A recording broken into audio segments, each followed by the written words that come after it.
नमस्कार विद्यार्थी मित्रांनो, मी अशोक पवार तुमचं सगळ्यांचं स्वागत करतो आपल्या वर्ल्ड ऑफ सायन्स म्हणजे सायन्स बाय अशोक पवार या ऑनलाईन प्लॅटफॉर्मवरती।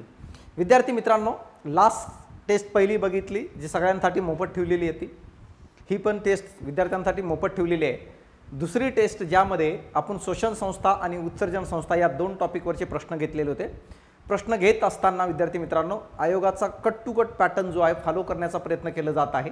यासाठी रिक्वेस्ट आहे की दिलेल्या शेड्यूलनुसार वाचत जा, पेपर देत जा, जिथं तुकचंय तिथं ॲनालिसिस ऐकत जा आणि त्याचं इम्प्लिमेंटेशन करत जा, जेणेकरून की टार्गेट आहे 12+ मित्रांनो। जर सायन्समध्ये विज्ञानमध्ये तुम्हाला 12च्या जवळपास मार्क येत असेल तर तुमचं पास होण्याचा जो मार्ग आहे तो जवळपास भरपूर प्रमाणामध्ये मोकळा होऊन जातो, कारण हाच सब्जेक्ट आहे जो तुम्हाला पास होण्यापासून अडवण्याचं काम करत असतो। तर वेळ आहे आणि या वेळेचा फायदा व्यवस्थित करून घ्या। आणि या ठिकाणी मी आहे की तुम्हाला जिथं काही अडचण पडत असेल तर तुम्ही मला कॉन्टॅक्ट करू शकता। तर आजचं बघा दुसरा हे काय टेस्ट आहे आणि याचं विश्लेषण मी तुमच्यासाठी घेऊन आलेलो आहे। बारकाईने व्यवस्थित पहिल्यांदा पेपर सॉल्व करा आणि नंतर हा विश्लेषण ऐका, जेणेकरून की तुम्हाला त्याचा जास्तीत जास्त फायदा होईल। दोन टॉपिक आहेत, कोणकोणते शोषण संस्था आणि उत्सर्जन संस्था, त्याच्या संबंधित आपल्याला बघायचं आहे। तर याच्या पहिले मी सांगतो बघा, हे पुस्तक महाराष्ट्रामध्ये उपलब्ध झालेलं आहे आपलं। आवर्जून तुम्ही पुस्तक एकदा वाचा, खूप चांगल्या पद्धतीने डिझाइन केलेलं पुस्तक आहे। तुम्हाला वेगळ्या नोट्स काढायची गरज नाही आहे। थेरॉटिकल पार्ट तुम्हाला देण्यात आलेलं नाही आहे की सर थेरॉटिकल दिलंय वाचणार त्याच्यातून कंटेंट बाजूला काढणार, तसं काही नाही। टू द पॉईंट काय आहे या ठिकाणी पुस्तकात तुम्हाला दिलेलं आहे। Telegram channel @science by Ashok Pawar या टेलिग्राम चॅनलला @science by अशोक पवार या टेलिग्राम चॅनलला या प्रश्नाची या पेपरची PDF आहे, मागच्या पेपरची पण PDF उपलब्ध आहे। तसेच मित्रांनो माहिती आहे का, हिचे सॅम्पल कॉपी पण उपलब्ध आहे, पिन केलेली आहे, तर ती व्यवस्थित बघून घ्या एकदा आणि नंतर वाटल्यास पुस्तक घ्यायचा प्रयत्न करा। पुस्तक कसं घ्यायचं ते शेवटी सांगतो मी। पहिला प्रश्न आहे बघा, पहिला प्रश्न या ठिकाणी आपल्याला दिलेला आहे। पहिला प्रश्न कोणता आहे तर चेतासंस्थेच्या नर्वस सिस्टीमच्या कोणत्या भागाद्वारे श्वास श्वासोच्छवासाचे यानी ब्रीथिंगचं नियंत्रण केलं जातं। आपण श्वास घेतो बाहेर फेकतो, ह्याचं नियंत्रण चेतासंस्था यानी या संस्थेच्या नर्वस सिस्टीमच्या कोणत्या भागाद्वारे केलं जातं।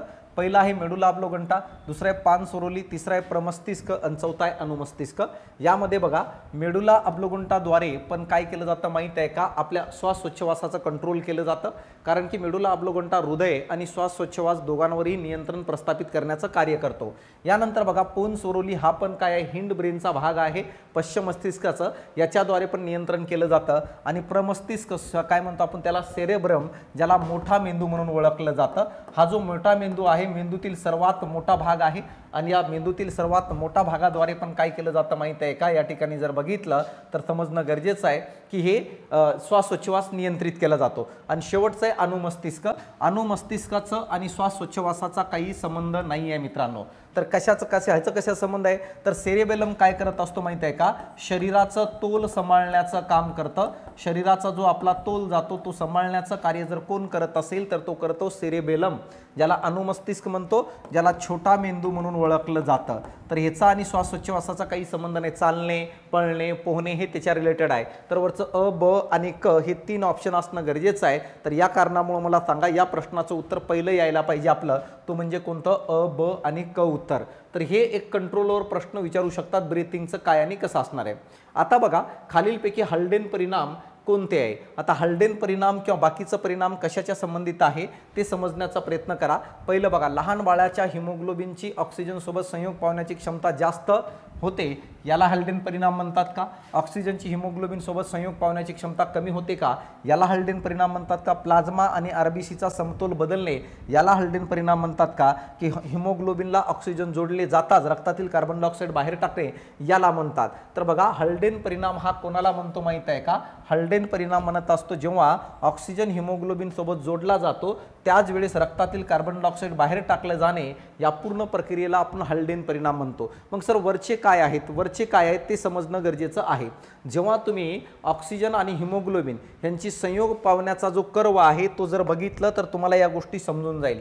समजा अशा प्रकारे हा एक कर्व आहे, या ठिकाणी काय आहे पार्शियल प्रेशर ऑफ ऑक्सिजन आहे, पार्शियल प्रेशर ऑफ ऑक्सिजन आहे या ठिकाणी। आणि दुसरी गोष्ट या ठिकाणी ऑक्सिजन मला सांगा संयोग जो पावत असतो ती कॅपॅसिटी आहे, ऑक्सिजन संयोग पावतो ती कॅपॅसिटी आहे। आता पहिलं जो कर्व आहे अशा प्रकारे राईट साईडला झुकताना आपल्याला दिसतो मित्रांनो, राईट साईडला झुकताना दिसतो. आणि दुसरा जो कर्व आहे तो अशा प्रकारे लेफ्ट साईडला झुकताना, मग हा लेफ्ट साईडला झुकलेला कर्व आहे आणि हा राईट साईडला झुकलेला कर्व आहे.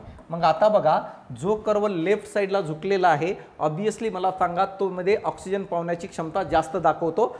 राईट साईडला जो झुकलेला आहे तो कमी ऑक्सिजन डिझॉल्व करतो हिमोग्लोबिन सोबत, हे दाखवत असतो मित्रांनो. आता बघा, पहिलं जो आहे या ठिकाणी लहान बाळाच्या हिमोग्लोबिनची ऑक्सिजन सोबत संयोग पावण्याची क्षमता काय होणे, जास्त होणे. ह्याचा अर्थ मला सांगा, जो काही कर्व आहे हे कोणाकडे झुकलेला असेल तर तो कर्व लेफ्टकडे झुकलेला असतो. तर याला काय म्हणत असतो माहिती आहे का, शिफ्ट टू लेफ्ट म्हणून ओळखलं जातं, शिफ्ट टू लेफ्ट म्हणत असतो. मग जर तुम्हाला प्रश्न असं विचारलं लहान बाळाच्या हिमोग्लोबिन सोबतची ऑक्सिजन सोबत संयोग पावण्याची क्षमता जर वाढली तर मला सांगा ऑक्सिजन डिझॉल्व कर्व कोणाकडे शिफ्ट होईल, तर यावेळेस मला सांगा तो शिफ्ट होईल शिफ्ट टू लेफ्ट अशा पद्धतीने आपण लिहू शकतो. तर शिफ्ट टू लेफ्ट म्हणजे याचा अर्थ तो कोणाकडे झुकतो, डाव्या साईडला झुकतो, कारण की त्या ठिकाणी संयोग पावण्याची क्षमता वाढलेली आहे. आता बघा, ऑक्सिजनची हिमोग्लोबिन सोबत संयोग पावण्याची क्षमता कमी होणे, जर एक क्षमता कमी होत असेल तर मला सांगा त्याला बोहर्स इफेक्ट म्हणून ओळखलं जातं. याला आपण म्हणत असतो बोहर्स इफेक्ट. आता बोहर्स परिणाम किंवा बोहर्स इफेक्ट म्हणत असतो.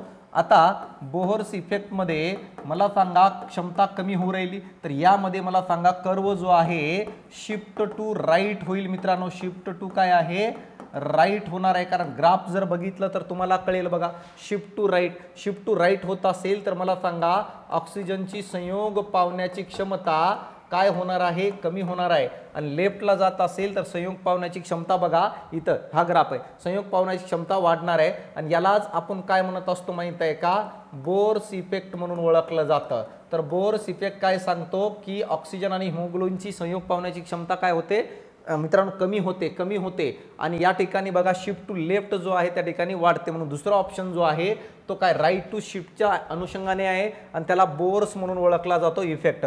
प्लाझ्मा व आरबीसीचा समतोल बदलणे, जेव्हा मित्रांनो माहित आहे का रक्तामध्ये लाल रक्तपेशी आणि ब्लड प्लाझ्माचं प्रमाण लाल रक्तपेशीमध्ये जर बघितलं 55% असतो आणि आरबीसीचं प्रमाण लाल रक्तपेशीमध्ये 44% असतो. मग हा जर समतोल बदलत असेल तर याला आपण काय म्हणत असतो, तर याला म्हणत असतात मित्रांनो माहिती आहे का क्लोराईड शिफ्ट म्हणून ओळखलं जातं. तर याला आपण म्हणत असतो क्लोराईड शिफ्ट. का क्लोराईड शिफ्ट म्हणत असतो, कारण की जेव्हा क्लोराईडचं प्रमाण बदलतं तेव्हा आपल्याला प्लाझ्मा आणि आरबीसीचं संतुलन बिघडताना दिसतो. तर अशा प्रकारे लक्षात राहू द्या, पहिलं लहान बाळाच्या हिमोग्लोबिनची ऑक्सिजन सोबत संयोग पावण्याची क्षमता जास्त होणे, म्हणजे याचा अर्थ जो कर्व आहे मित्रांनो माहित आहे का ऑक्सिजन आणि हिमोग्लोबिनचे एकत्रीकरण करण्याचा, तो लेफ्टला सरकतो, म्हणजे संयोग पावण्याची क्षमता वाढते. आणि जर तोच कर्व मला सांगा राईटला जर सरकत असेल तर समजायचं ऑक्सिजनची हिमोग्लोबिन सोबतची संयोग पावण्याची क्षमता काय होऊन जाते, कमी होऊन जाते, डिझॉल्व होण्याची क्षमता कमी होते. यालाच काय म्हणतो शिफ्ट टू राईट किंवा यालाच आपण बोर इफेक्ट म्हणून ओळखलं जातं. आणि जेव्हा रक्तामध्ये असणाऱ्या ब्लड प्लाझ्मा आणि आरबीसीचा समतोल बिघडतो त्याला क्लोराईड इफेक्ट म्हणतो. आणि हिमोग्लोबिनला ऑक्सिजन सोबत जसा जोडला गेला त्याच वेळेस कार्बन डायऑक्साईड रक्तातून बाहेर पडतो, याला जर आपण काय म्हणत असेल तर याला आपण म्हणतो हल्डेन इफेक्ट. तर जिथल्या तिथे लिहून घ्या, असे प्रश्न येणाऱ्या काळात तुम्हाला विचारलं जाऊ शकतं मित्रांनो, व्यवस्थित समजून घ्या काय असणार आहे. तिसरा प्रश्न बघा, श्वासोच्छवास संबंधी योग्य विधाने निवडा. यानी ब्रीथिंगच्या बाबतीत बोलले. ब्रीथिंग म्हणजे काय रे, ऑक्सिजन घेणे आणि कार्बन डायऑक्साईड बाहेर फेकणे, याला आपण ब्रीथिंग म्हणत असतो. पहिला ऑप्शन, श्वास क्रियेसाठी ऊर्जेची गरज असते, श्वास क्रियेवेळी डायफ्रॅगम प्रसरण पावत असतो, उच्छ्वास क्रियेसाठी डायफ्रॅगम प्रसरण पावत असतो. तर असे 3 विधान दिलेले आहेत. ह्याच्या पहिले मी तुम्हाला समजून सांगतो उच्छ्वास म्हणजे काय. उच्छ्वास म्हणजे काय आहे, त्याला आपण म्हणत असतो ब्रीथिंग. श्वासोच्छवास याला आपण जर काय म्हणत असेल तर याला म्हणत असतो आपण ब्रीथिंग. आता ब्रीथिंग मध्ये 2 क्रिया असतात. कोणत्या 2 क्रिया आहेत रे, एक ऑक्सिजन घेणे आणि दुसरं कार्बन डायऑक्साईड बाहेर फेकणे. यासाठी त्याला 2 भागामध्ये आपण विभागतो मित्रांनो. एक पहिलं जो आहे त्या क्रियेला म्हणत असतो आपण श्वासला इंग्रजीतून म्हणतात इन्स्पायरेशन, त्याला म्हणत असतो आपण इन्स्पायरेशन म्हणून ओळखलं जातं. आणि दुसरा आहे त्याला आपण जर काय म्हणत असेल तर त्याला म्हणतो उच्छ्वास किंवा त्याला आपण काय आहे एक्सपायरेशन म्हणून ओळखलं जातं. तर अशा प्रकारे या 2 पद्धती आहेत. या दोन्ही पद्धतीद्वारे ऑक्सिजन घेतलं जातं आणि कार्बन डायऑक्साईड बाहेर फेकलं जातं मित्रांनो। आता दोन्ही क्रियामध्ये काय होणार आहे, कसं होणार आहे एकदा क्लिअर समजून घ्यायचं। मी म्हणलो ना हे टेस्ट पेपर नसून एक प्रकारचं रिव्हिजन आहे, जो पूर्ण सब्जेक्टचं रिव्हिजन होणार आहे। पहिल्या प्रक्रियेदरम्यान बघा श्वासाच्या दरम्यान काय होतं, श्वासाच्या दरम्यान मित्रांनो माहित आहे का ऑक्सिजन घेतलं जातं, ऑक्सिजन शरीरात घेतलं जाते आणि रक्तात काय आहे घेतले जाते। तर ती प्रक्रिया ज्या प्रक्रियेद्वारे वातावरणातील ऑक्सिजन शरीरात घेऊन फुफ्फुसामार्फत रक्तात टाकलं जातं त्या प्रक्रियेला आपण श्वास म्हणतो, म्हणजे हवा आतमध्ये घेणे। आता बघा ऑक्सिजन शरीरात घेतले जाते, यासाठी म्हणजे श्वास या क्रियेसाठी मित्रांनो माहित आहे का ऊर्जेची गरज असते, ऊर्जेची गरज असते, ऊर्जेची गरज असते। जर एनर्जीचा वापर केलो नाही तर श्वास ही क्रिया करता येत नाही। आता ऊर्जेची गरज का असते त्याचं कारण सांगतो। जेव्हा आपण आपल्या शरीरामधलं डायफ्रॅगम बघतो ना तर नॅचरली म्हणजेच काय रे नॅचरली डायफ्रॅगम अशा पद्धतीचं असतं, नॅचरली डायफ्रॅगमचा स्ट्रक्चर अशा पद्धतीचा असतो आणि या डायफ्रॅगमच्या वरती अशी थैली असते, त्या थैलीलाच आपण काय म्हणत असतो फुफ्फुस म्हणतो, त्यालाच आपण काय आहे लंग्स म्हणत असतो।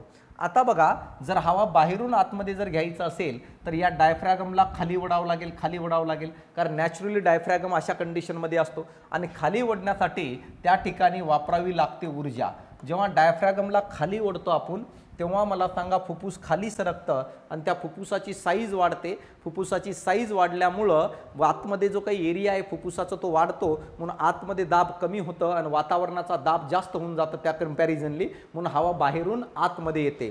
मग आता बघा डायफ्रॅगमला श्वासाच्या वेळेस खाली ओढतो म्हणून ऊर्जेची गरज लागते आणि खाली ओढणे यालाच आपण म्हणत असतो की डायफ्रॅगम हा अंकुंचन पावणे, कॉन्ट्रॅक्ट करणे। मग अशा प्रकारे श्वासाच्या वेळेस मला सांगा जो डायफ्रॅगम आहे, डायफ्रॅगम जो आहे हा काय करत असतो तर हा अंकुंचन पावतो मित्रांनो, अंकुंचन पावतो, कारण त्याला खाली ओढावं लागतं, त्याला कॉन्ट्रॅक्ट करत असतो, तो कॉन्ट्रॅक्ट करत असतो, हे पॉईंट समजणं गरजेचं आहे। यानंतर श्वासाच्या वेळेस छातीचा पोकळीचा आकारमान, छातीचा पोकळीचा आकारमान वाढतो, पोकळीचा आकारमान वाढतो, आकारमान वाढतो, हे पण पॉईंट लक्षात राहू द्या।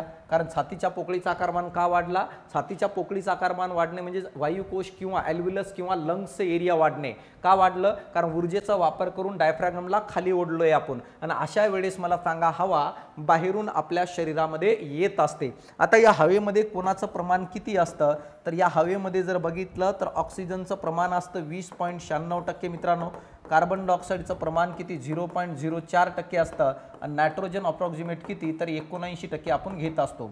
तर अशा प्रकारे हे श्वासाचे काही वेगवेगळे पॉईंट्स आहेत, ही गोष्ट लक्षात राहू द्या।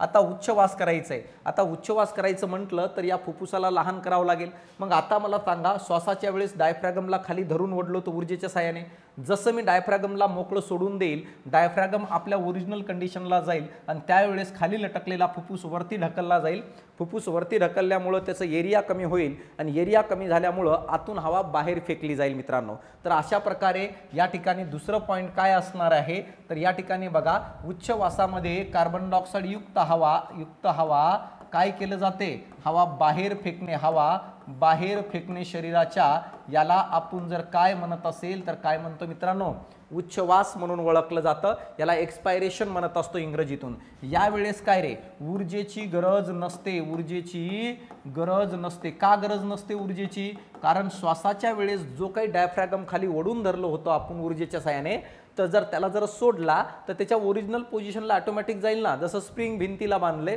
मी स्प्रिंगला धरून ओढलो, आता ओढताना मला ऊर्जेची गरज लागते, पण ओरिजिनल कंडिशनला त्याच्या पाठवायचं म्हटल्यावर मी फक्त सोडून दिलो, ऑटोमॅटिक त्याच्या ओरिजिनल जागेवर जाणार आहे, त्याला ऊर्जेची गरज लागणार आहे का नाही। सेम तसंच आहे, डायफ्रॅगमला खाली ओढण्यासाठी ऊर्जेची गरज लागणार आहे, त्याच्या मूळ जागेवर जाण्यासाठी सोडून दिलं तर ऑटोमॅटिक जाईल की नाही, म्हणून उच्छवासासाठी ऊर्जेची गरज नसते। आणि यावेळेस मला सांगा त्याच्या ओरिजिनल कंडिशनला गेलं म्हणजे याचा अर्थ डायफ्रॅगम काय करतं रे, डायफ्रॅगम हा काय करतं तर प्रसरण पावतं, डायफ्रॅगम काय करत असतो प्रसरण पावतं, हे आपल्याला समजणं गरजेचं आहे। तर अशा प्रकारे बघा एक्सपायरेशनच्या बाबतीत आपण डेटाबेस बघितलेलं, यामध्ये छातीचं पोकळीचं आकारमान, छातीचं पोकळीचं जो आकारमान आहे हा आकारमान मित्रा या ठिकाणी कमी होतं। मग हा आतमध्ये आकारमान कमी झालं म्हणजे दाब जास्त झालं, मग हवा आतून बाहेर फेकली जाते आणि बाहेर फेकलेल्या हवेमध्ये कोणाचं प्रमाण किती असतं तर बाहेर फेकलेल्या हवेमध्ये कार्बन डायऑक्साईड असतं मित्रांनो 4.4%, ऑक्सिजनचं प्रमाण असतं 16.4% आणि नायट्रोजनचं प्रमाण असतं 79% आणि अन्य कंटेंट पण काही प्रमाणामध्ये प्रेझेंट असतात। तर अशा प्रकारे बघा श्वासाच्या वेळेस शरीरात हवा घेतली जाते, यासाठी ऊर्जेची गरज लागते मित्रा। अशा वेळेस डायफ्रॅगम अंकुंचन पावतं, अंकुंचन पावल्यामुळं मला सांगा डायफ्रॅगम खाली येतो, या कारणामुळे वायुकोशाचा किंवा फुफ्फुसाचा आकार वाढतं, छातीच्या पोकळीचा आकारमान वाढतो, म्हणून हवा बाहेरून आतमध्ये येते। यामध्ये 20.96% ऑक्सिजन असतं, कार्बन डायऑक्साईड 0.04% असतं आणि नायट्रोजन जर बघितलं तर 79%। उच्छवासाच्या वेळेस ऊर्जेची वापर करायची गरज नाही आहे, डायफ्रॅगमला सोडून दिलं तर त्याच्या ओरिजिनल कंडिशनला जातं, म्हणजे डायफ्रॅगम प्रसरण पावतं, ऊर्जेची गरज नसते, हवा शरीराच्या बाहेर फेकली जाते कारण छातीच्या पोकळीचा आकारमान लहान होतो। यामध्ये कार्बन डायऑक्साईड 44.4% बाहेर 4.4% बाहेर फेकलं जातं, ऑक्सिजन 16.4% असतो, नायट्रोजन 79% असतो। तर आता या ठिकाणी बघा तुम्हाला या ठिकाणी क्लॅरिटीने समजेल की नेमका प्रश्न काय विचारलाय। मग बघा श्वास क्रियेसाठी ऊर्जेची गरज असते, विधान बरोबर आहे, आता सांगितले इन्स्पायरेशनसाठी ऊर्जेची गरज असते। दुसरं श्वास क्रियेवेळी डायफ्रॅगम प्रसरण पावतो नाही बाळा, डायफ्रॅगम हा अंकुंचन पावतो, यानी रिलॅक्स नाही कॉन्ट्रॅक्ट करत असतो। यानंतर बघा उच्छ्वास क्रियेसाठी डायफ्रॅगम प्रसरण पावतो, हे बरोबर आहे, हे बरोबर आहे उच्छ्वासासाठी एक्सपायरेशनसाठी, म्हणजे याचा अर्थ पहिलं आणि तिसरं बरोबर आहे, अ आणि क उत्तर म्हणल्यावर तिसरं यायला पाहिजे। तर अशा एकदा कन्सेप्च्युअली जर समजून घेतलं तर तुम्हाला बाकी काही करायची गरज पडणार नाही मित्रांनो। तर अशा प्रकारे हे पॉइंट होतं। आता बघा श्वास उच्छ्वास आणि शोषण संबंधी योग्य विधाने निवडा, अशा प्रकारचा हा प्रश्न आहे। आता बघा श्वास उच्छ्वास आणि शोषण या दोन प्रक्रिया असतात जे श्वसन संस्थेमार्फत घडून आणले जातात मित्रांनो।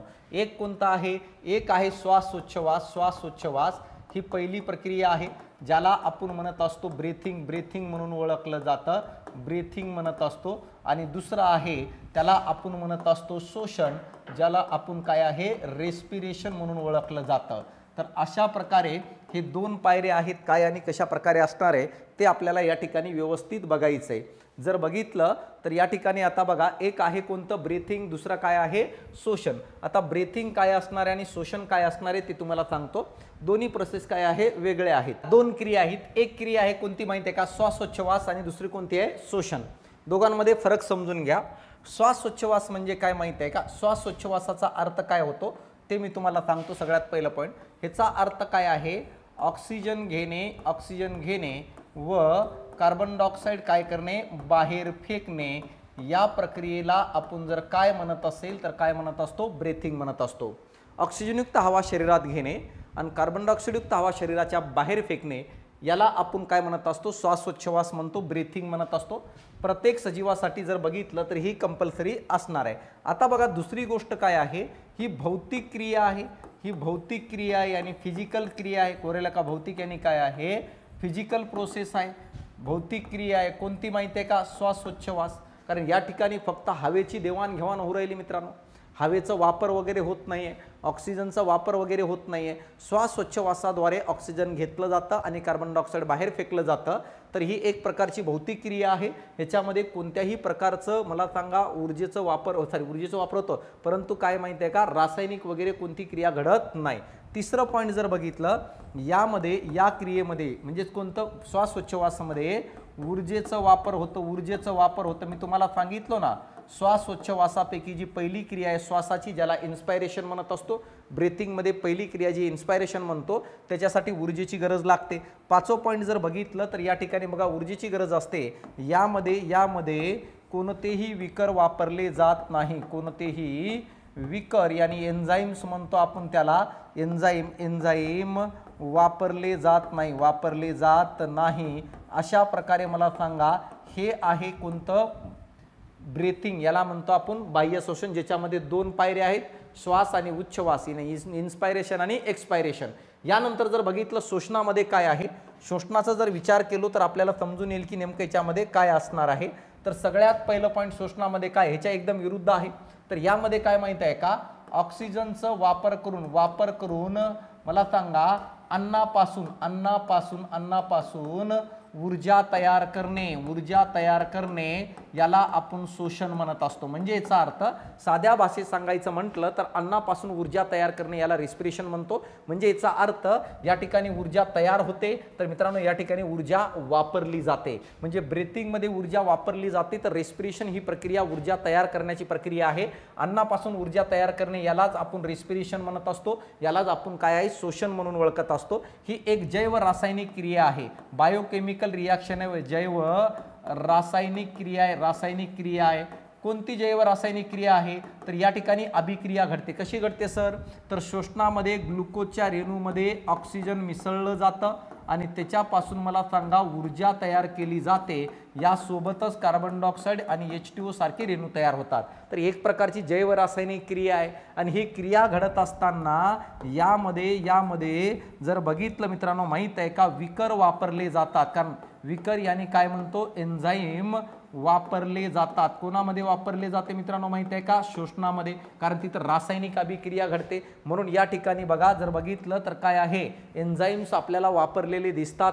जैव रासायनिक प्रक्रिया आहे ह्याच्या एकदम विरुद्ध आहे। इथं ऊर्जा वापरली जाते, इथं ऊर्जा तयार होत असते। इथं मला सांगा ऑक्सिजनचं आणि कार्बन डायऑक्साइडचं वहन होतं, तर या ठिकाणी शोषणामध्ये जर बघितलं ऑक्सिजनचं वापर होतं मित्रांनो, ऑक्सिजनचं वापर होतं, या ठिकाणी ऑक्सिजनचं वहन होतं। ही भौतिक प्रक्रिया आहे, ही जैव रासायनिक प्रक्रिया बायोकेमिकल। यानंतर जर बघितलं इथं विकर वापरले जात नाही, या ठिकाणी विकरांचा वापर होतो। तर हे दोन प्रक्रिया लक्षात राहू द्या। शोषणाचे पुढे जर बघितलं पेशी शोषण ही एक पार्ट आहे आणि पेशी शोषणामध्ये 3 पायऱ्या आहेत, ग्लायकोलिसिस, क्रेब्स सायकल, इलेक्ट्रॉन वहन साखळी, तर तो पुढचा भाग आहे। तर अशा प्रकारे आता इथं बघा श्वासोच्छवास यानी काय मित्रांनो ब्रीथिंग ही एक पेशीच्या आत घडते, तर श्वास ही पेशीच्या बाहेर घडते। आणखी एक पॉइंट राहिलं बघा, श्वासोच्छवास मला सांगा 5वं पॉइंट जर बघितलं हे पेशीच्या बाहेरच घडतं सगळं, पेशीच्या बाहेर का, कारण श्वासोच्छवासाचा अर्थ आहे बाहेरची हवा, वातावरणातली हवा वायुकोशातून रक्तात टाकणे। म्हणजे याचा अर्थ जो वातावरणात असणारी हवा आहे मित्रा, वातावरणात असणारी जी हवा आहे ती रक्तापर्यंत घेऊन येणे हे कार्य जर कोणाचं असेल तर बाह्य शोषण यानी ब्रीथिंगचं आहे। आणि मित्रांनो माहित आहे का त्या ऑक्सिजनला पेशीच्या आत, ही पेशी आहे ही सेल आहे, या सेलच्या आत घेऊन त्या ऑक्सिजनचा वापर करून अन्नापासून ऊर्जा तयार करणे याला आपण म्हणत असतो रेस्पिरेशन।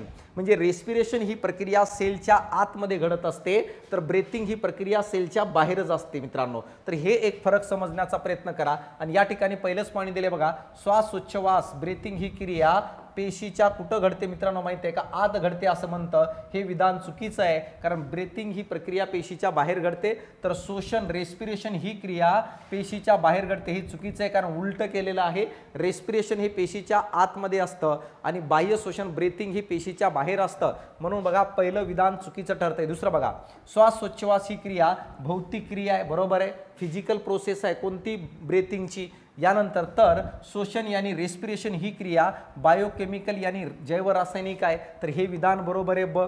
तिसरं बघा, उच्चवासामध्ये यानी काय रे, उच्चवास म्हणजे एक्सपायरेशन, हवा बाहेर फेकणे, ऊर्जा वापरली जाते, तर हे विधान चुकीचं आहे। उच्चवासामध्ये ऊर्जा वापरली जात नाही, तर शोषणामध्ये ऊर्जा तयार होते, सॉरी हे बरोबर आहे। इथे या ठिकाणी जर बघितलं तर शोषणामध्ये ऊर्जा तयार, उच्चवास नाही, हा श्वासोच्छवास आहे, तर या ठिकाणी हे विधान पण बरोबर आहे। आता सांगितलं श्वासोच्छवासामध्ये ऊर्जा वापरली जाते, तर शोषणामध्ये ऊर्जा काय मित्रांनो माहित आहे का तयार केली जाते, तर हे विधान बरोबर आहे। उच्चवासासाठी किंवा श्वासोच्छवासासाठी विकराची आणि एन्झाईमची गरज नसते, बरोबर आहे। ब्रीथिंगसाठी बघा, ब्रीथिंगसाठी एन्झाईमची गरज नसते, तर मित्रांनो शोषणासाठी आणि रेस्पिरेशनसाठी विकराची गरज असते, कारण ती रासायनिक अभिक्रिया आहे। तर या ठिकाणी उत्तर द्यायचं तुम्हाला ब, क आणि ड, म्हणजे याचा अर्थ मला सांगा दुसरा असणार आहे। तर ही गोष्ट लक्षात घ्या। तर अशा प्रकारे दोघांचं कंपॅरिझन दिले, कम्प्लिटली व्यवस्थित लक्ष द्या, रेस्पिरेशन काय आहे, ब्रीथिंग काय असणार आहे। यानंतर बघा जोड्या लावा, 5वा प्रश्न आहे, या ठिकाणी आपल्याला विचारलंय जोड्या लावा काय आणि कसं असणार आहे। शोषणाच्या संबंधित वेगवेगळे शब्द आहेत आणि त्या शब्दाच्या रिलेटेड असणारे डिसऑर्डर किंवा मेडिकल कंडिशन आहेत मित्रांनो। पहिला आहे त्याला म्हणत असतो ॲस्पिक्झिया। ॲस्पिक्झिया म्हणजे मित्रांनो माहित आहे का उंच ठिकाणी गेल्यानंतर हा प्रॉब्लेम आपल्याला जाणवतो। जर तुम्ही अतिशय उंच ठिकाणी गेलं तर गुदमरल्यासारखं होतं। आता गुदमरल्यासारखं होतं म्हणजे काय मित्रांनो माहित आहे का, फुफ्फुसात ऑक्सिजनचं प्रमाण कमी होतं। उंच ठिकाणी गेल्यानंतर ऑक्सिजनची पातळी कमी झाल्यामुळं आपल्याला श्वास घ्यायला त्रास व्हायला लागतो का, कारण वातावरणातील ऑक्सिजनचं प्रमाण कमी होतं आणि हळूहळू शरीरातील ऑक्सिजनचं प्रमाण कमी होत जातो, म्हणून ॲस्पिक्सियाचं येतंय फुफ्फुसात लंग्स किंवा ऑक्सिजनचे प्रमाण कमी होणे। मग अचं चौथं कुठं आहे, अचं चौथं या ठिकाणी दुसऱ्या ठिकाणी आहे। यानंतर डायोस्पिया म्हणजे काय असणार आहे मित्रांनो माहित आहे का, डायोस्पिया म्हणजे श्वास घेण्यास जर त्रास होत असेल किंवा अडथळा येत असेल तर त्याला डायस्पिया म्हणून ओळखलं जातं। यानंतर इम्पिसेमा काय आहे, इम्पिसेमा म्हणजे जे ॲल्व्हिलस असतात ना, ॲल्व्हिलस वॉल वायुकोशाच्या भित्तिका असतात, ते जर खराब झालं, जसं उदाहरणार्थ मला सांगा स्मोकिंग करून किंवा बाकी निकोटीन वगैरे खाऊन जेव्हा वायुकोशाच्या भित्तिका खराब होतात त्याला इम्पिसेमा म्हणतो। आणि अस्थमामध्ये फुफ्फुसात चिकट द्रव भरतं, या कारणामुळे मित्रांनो श्वास घ्यायला प्रॉब्लेम होतो, श्वास नलिका बंद होण्याची शक्यता असते। तर अशा प्रकारे या ठिकाणी उत्तर तुमचं दुसरं आहे। तर व्यवस्थित लक्ष देऊन बघून घ्या काय आहे, ॲस्पिक्सिया म्हणजे फुफ्फुसात ऑक्सिजनचं प्रमाण कमी होतं त्यावेळेस सिच्युएशन आढळते। यानंतर डायोस्पियामध्ये श्वास घेण्यात अडथळा निर्माण होतात, इम्पिसेमामध्ये वायुकोशातील भित्तिका खराब होतात, ज्या वॉल्स असतात ते खराब होतात, आणि अस्थमा म्हणजे मला सांगा फुफ्फुसातून चिकट द्रव काय स्त्रावणे, या कारणामुळे श्वसन मार्गाला अडथळा निर्माण होतो। तर अशा प्रकारे हेचं उत्तर आहे दुसरं। क्लिअर इथपर्यंत? यानंतर बघा प्राणी श्वसन अवयव यांच्या जोड्या लावा, ॲनिमल आहे आणि रेस्पिरेटरी ऑर्गन त्यांच्यामध्ये कोणकोणतं आहे, अशा प्रकारचा प्रश्न या ठिकाणी दिलेला आहे। तर सगळ्यात पहिलं बघा सायकॉन आहे, सायकॉन हा स्पंजमध्ये येतं, सायकॉन हा पेरिफेरा गटामध्ये येतं आणि पेरिफेरा गटातील प्राणी जर बघितलं तर प्लाझ्मा मेम्ब्रेनद्वारेच काय करत असतात, शोषण करत असतात, ऑक्सिजन घेण्याचं काम करत असतात। प्लाझ्मा मेम्ब्रेनचा अर्थ आहे पेशीचा वरचा आवरण मित्रांनो, म्हणून सायकॉनचं येतं प्लाझ्मा मेम्ब्रेन। हायड्रा जो आहे थोडं विकसित आहे, ज्याच्यामध्ये उती वगैरे तयार झालेली आहे, आणि हायड्रा हा बॉडी सरफेसद्वारे यानी काय शरीराच्या पृष्ठभागाद्वारे काय करत असतं, वायूंची देवाणघेवाण करतं, यानी शोषण ही क्रिया करत असतो। यानंतर ऑस्करिस जो आहे ना, हा ऑस्करिसला कुठे येतं हे माहित आहे का, ॲस्कोहेल्मिन्थिस मध्ये येतं, आणि हे जंतू असतात, आणि जंतू तुम्हाला माहित आहे शरीराच्या आतमध्ये असतात, म्हणून हे विना ऑक्सिशोषण प्रक्रिया घडून आणतात, त्याला इंग्रजीतून म्हणतात ॲनारेबिक रेस्पिरेशन।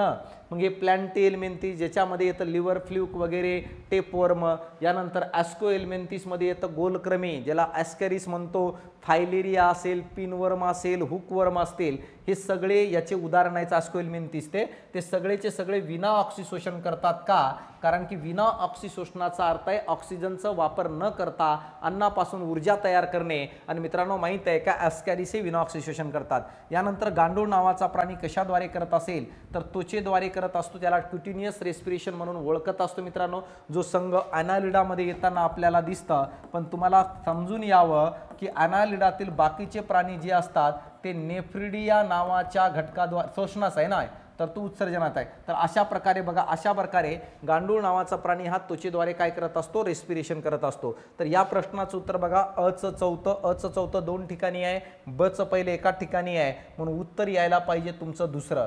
तर हे प्रत्येक पॉईंट पेपरमध्ये रिफ्लेक्ट होण्याची शक्यता आहे, कारण ऑथेंटिक डेटाबेसला कन्सिडर करूनच प्रश्न या ठिकाणी तयार केले गेलेले आहेत। श्वसनासंबंधी रेस्पिरेशन संबंधी योग्य विधाने निवडा। आता रेस्पिरेशनचं मिनिंग तर तुम्हाला सांगितलं, मी पहिल्यांदा कन्सेप्ट सांगून देतो, नंतर पॉईंटकडे येऊया। मी काय म्हटलो रे, रेस्पिरेशन यानी शोषण म्हणजे काय आहे, तर रेस्पिरेशनचा अर्थ आहे मित्रा अन्नापासून ऊर्जा तयार करणे, जो अन्न असतं याच्यापासून ऊर्जा तयार करणे, याला आपण रेस्पिरेशन म्हणतो। निसर्गाने दोन पद्धती दिलेल्या आहेत ऊर्जा तयार करण्याच्या, निसर्गाने दोन पद्धती दिलेत मित्रा। पहिली पद्धत जर बघितलं तर निसर्गाने सांगितलं ऑक्सिशोषण या पद्धतीद्वारे, ज्याला इंग्रजीतून म्हणतात ॲरेबिक रेस्पिरेशन। निसर्गाने सांगितलं एकतर ऑक्सिशोषणाद्वारे तुम्ही अन्नापासून ऊर्जा तयार करा, किंवा दुसरी पद्धत दिली ज्याला आपण म्हणत असतो विना ऑक्सिशोषण, विना ऑक्सिशोषण, ज्यामध्ये त्यांनी सांगितलं याला अनॅरेबिक। आता हे अनॅरेबिक रेस्पिरेशन काय असणार आणि या ठिकाणी ॲरेबिक रेस्पिरेशन काय असणार आहे ते समजण्याचा प्रयत्न करा। आता बघा निसर्गाने काय सांगितलं, जे पृथ्वीवरील सजीव ज्यांना ऑक्सिजन घेण्यासाठी काही त्रास नाही आहे, जे आरामशीर ऑक्सिजन प्राप्त होतो किंवा ऑक्सिजन घेण्यासाठी स्ट्रगल करायची गरज नाही आहे, त्यांनी करावं ऑक्सिशोषण। ऑक्सिशोषणचा अर्थ आहे ऑक्सिजनच्या साह्याने अन्नापासून ऊर्जा तयार करणे। मग अशा प्रकारे अशी अभिक्रिया ज्यामध्ये ऑक्सिजनचा वापर करून अन्नापासून जर ऊर्जा तयार केली जात असेल तर त्याला म्हणायचं ॲरेबिक रेस्पिरेशन। आता बघा कशी घडते, तर आणखी पॉईंट सांगतो. तर ऑक्सिशोषणाची अभिक्रिया कोण करतं? ज्याला मुबलक प्रमाणामध्ये ऑक्सिजन उपलब्ध आहे, जसं पाण्यातील मासा असेल, उभयचर असतील, सरपटणारे असतील, पक्षी असतील किंवा सस्तन प्राणी आणि मॅमल्स असतील, हे सगळे ॲरोबिक रेस्पिरेशन करतात, ऑक्सिशोषण करतात. आता ऑक्सिशोषणाची क्रिया जर बघितलं वनस्पती व प्राणीमध्ये ऑक्सिशोषणाची क्रिया सारखीच घडते मित्रांनो, सारखीच घडते. म्हणजे जशी अभिक्रिया प्राणीमध्ये असते तशीच अभिक्रिया ऑक्सिशोषणाची ॲरोबिक रेस्पिरेशनची वनस्पतीमध्ये पण घडते. काय आहे अभिक्रिया? बघा, ऑक्सिशोषणाची अभिक्रिया म्हणजे पेशीच्या आतमध्ये ग्लुकोज घेतलं जातं बघा, C6H12O6, आणि ह्याच्यामध्ये 6 ऑक्सिजनचे रेणू मिसळले जातात. आणि जसं ऑक्सिजन ग्लुकोजवर अभिक्रिया करतो तर या ग्लुकोजला तोडतो ऑक्सिजन आणि 6 कार्बन डायऑक्साईडचे रेणू तयार करतो आणि 6 H2O चे रेणू तयार करतं आणि प्लस मित्रा 686 कॅलरी एवढी ऊर्जा तयार करत असतो. 686 कॅलरीपैकी जर बघितलं तर या ठिकाणी सांगतो बघा, 420 कॅलरी हीटच्या स्वरूपात बाहेर पडत असते, तर 266 कॅलरी हे रासायनिक यानी केमिकल स्वरूपात बाहेर पडतं आणि याचाच वापर मला सांगा आपल्या पेशी आपल्या कार्यासाठी करत असतात. जर 266 कॅलरीचं जर ATPत रूपांतर केलं तर बघा 1 ATP = 7 कॅलरी भरतं. मग 266 कॅलरी बरोबर किती असणार आहे? तर भरतं ते 38 ATP. मग ही 38 ATP ऊर्जाच मला सांगा आपल्या पेशी वापरतात. ह्याच्या पहिल्या आयोगाने विचारलं होतं ॲरोबिक रेस्पिरेशनमध्ये काय तयार होतं, कार्बन डायऑक्साईड आणि H2O, परंतु येणाऱ्या काळात तुम्हाला हे डिस्क्रिप्शन विचारू शकतात. मग बघा, वनस्पती असो किंवा प्राणी असो, या दोघांमध्ये ही अभिक्रिया एकसारखी घडते मित्रांनो, ह्याच्यात कोणताही बदल होत नाही. आता दुसरं काय असेल? विना ऑक्सिशोषण. विना ऑक्सिशोषणामध्ये ऑक्सिजन शिवाय अन्नापासून ऊर्जा तयार केली जाते मित्रांनो. या ठिकाणी जर बघितलं तर काय असणार आहे? तर या ठिकाणी आपण म्हणू शकतो ऑक्सिजन शिवाय मला सांगा, शिवाय अन्नापासून ऊर्जा तयार करणे, अन्नापासून ऊर्जा तयार करणे या प्रक्रियेला आपण म्हणत असतो विना ऑक्सिशोषण. कोण करतं रे? ते सजीव ज्याला ऑक्सिजन भेटतच नाहीये, मग काय त्यांना जगण्याचा अधिकार नाहीये. जे आपल्या शरीराच्या आतमध्ये राहणारे अंतःपरजीवी, ज्याला एंडोपॅरासाइट म्हणत असतो, जमिनीच्या खाली राहणारे सजीव असतील, जमिनीच्या खाली राहणारे बिया वगैरे असतील, तर असे सजीव ज्याला ऑक्सिजन भेटत नाही, मग काय मरायचं ते? म्हणून निसर्गाने सांगितलं की तुम्हाला वरदान देतो जा. काय वरदान? की तुम्ही ऑक्सिजन शिवाय अन्नापासून ऊर्जा तयार करता. परंतु मित्रांनो माहित आहे का, अनॅरोबिक रेस्पिरेशन ही वनस्पती व प्राणीमध्ये वेगळी घडते, सारखी घडत नाही. ही गोष्ट लक्षात राहू द्या. वनस्पती आणि प्राण्यामध्ये ही अभिक्रिया वेगवेगळी आहे. कशी वेगळी आहे? बघा कशी वेगळी आहे ते मी तुम्हाला सांगतो. विना ऑक्सिशोषण अनॅरोबिक रेस्पिरेशन वनस्पती व प्राण्यांमध्ये वेगळी आहे. अनॅरोबिक रेस्पिरेशन कशी वेगळी आहे? तर सगळ्यात पहिल्यांदा प्राण्यामध्ये जेव्हा ही अभिक्रिया घडते तर काय होतं रे? C6H12O6 ग्लुकोजला घेतलं जातं, ऑक्सिजन तर नसतं, त्याला तोडलं जातं, त्याच्यापासून तयार होतं लॅक्टिक ॲसिड प्राण्यांमध्ये आणि 2 ATP एवढी ऊर्जा तयार होते मित्रांनो. वनस्पतीमध्ये कधी घडतं? वनस्पतीमध्ये कसं घडतं? वनस्पतीमध्ये पण ग्लुकोज घेतलं जातं, C6H12O6 त्याच्यापासून कार्बन डायऑक्साईड तयार होतो, इथिल अल्कोहोल इथेनॉल तयार होतं आणि प्लस मित्रांनो माहित आहे का 2 ATP एवढी ऊर्जा तयार होते. तर येणाऱ्या काळात तुम्हाला प्रश्न विचारला जाईल, प्राण्यामधील विना ऑक्सिशोषणादरम्यान काय तयार होतं, वनस्पतीमधील विना ऑक्सिशोषणादरम्यान काय तयार होतं, तर हे आपल्याला सांगता यायला पाहिजे. तर अशा प्रकारे ही प्रक्रिया प्राणी आणि वनस्पतीमध्ये वेगवेगळी असते. मग आता बघा, शोषणाच्या संबंधी योग्य विधाने निवडा असा प्रश्न आपल्याला या ठिकाणी विचारलेला आहे. तर यामध्ये काय येतं ते बघा. ऑक्सिशोषण यानी ॲरोबिक रेस्पिरेशन ही क्रिया वनस्पती व प्राणीमध्ये सारखीच घडते, हे विधान बरोबर आहे. दोघांमध्ये तयार होणारे प्रोडक्ट सेमच आहेत. यानंतर विना ऑक्सिशोषण ही क्रिया वनस्पती आणि प्राण्यामध्ये वेगवेगळी घडते, हे पण विधान बरोबर आहे. तर मला सांगा शोषणासंबंधी योग्य विधाने निवडायचं आहे. तर मला सांगा या ठिकाणी A आणि B या ठिकाणी ऑप्शन यायला पाहिजे, यापैकी नाही असं काहीतरी, परंतु दोन्ही विधान बरोबर आहे. आता सांगितलं वेगळी कशी घडते, प्राण्यात कशी घडते, वनस्पतीत कशी घडते, अनॅरोबिक रेस्पिरेशन. यानंतर बघा पुढचा प्रश्न काय आहे, पेशी शोषणासंबंधी सेल्युलर रेस्पिरेशन योग्य विधाने निवडा. आता पेशी शोषण म्हणजे काय रे? पेशी शोषण यानी सेल्युलर रेस्पिरेशन म्हणजे पेशीच्या आतमध्ये अन्नापासून ऊर्जा तयार करणे. तर या ठिकाणी बघा मी तुम्हाला सांगतो ते पॉईंट सांगून देतो. समजा ही पेशी आहे, ही पेशी आहे, या सेलच्या आतमध्ये केंद्रक असतो, अशा प्रकारचे वेगवेगळे अंगके असतात. तर या केंद्रक अंगकापैकी एक अंगक आहे त्याला आपण म्हणतो तंतुकणिका. तंतुकणिका ज्याला आपण मायटोकॉन्ड्रिया म्हणतो. काय केलं जातं सर? तंतुकणिका जसं आपल्या घरामध्ये चूल असते ना भाऊ, जसं आपल्या घरामध्ये चूल असते, बाहेरून आणलेल्या लाकडाला त्या चुलीमध्ये जाळतो, त्याच पद्धतीने बाहेरून आलेल्या अन्नाला जाळण्यासाठी जी चूल उपलब्ध आहे त्यालाच आपण मायटोकॉन्ड्रिया किंवा तंतुकणिका म्हणतो. तर अशा प्रकारे आता बघा ही सेल आहे, या सेलच्या आतमध्ये अन्नापासून ऊर्जा तयार करणे यालाच आपण म्हणतो पेशी शोषण, यालाच आपण म्हणतो रेस्पिरेशन, यालाच आपण रेस्पिरेशन म्हणतो. तर आता बघा यालाच आपण सेल्युलर रेस्पिरेशन म्हणतो. या सेल्युलर रेस्पिरेशनचा जर विचार केलो तर या सेल्युलर रेस्पिरेशन 3 भागामध्ये डिवाइड करण्यात आलेली आहे. सेल्युलर रेस्पिरेशन 3 भागात डिवाइड करण्यात आलेली आहे. सगळ्यात पहिली पायरी आहे त्याला म्हणतो आपण ग्लायकोलिसिस. आता बघा ग्लायकोलिसिस ही पायरी, ग्लायकोलिसिसचा अर्थ आहे ग्लुकोजचे तुकडे करणे.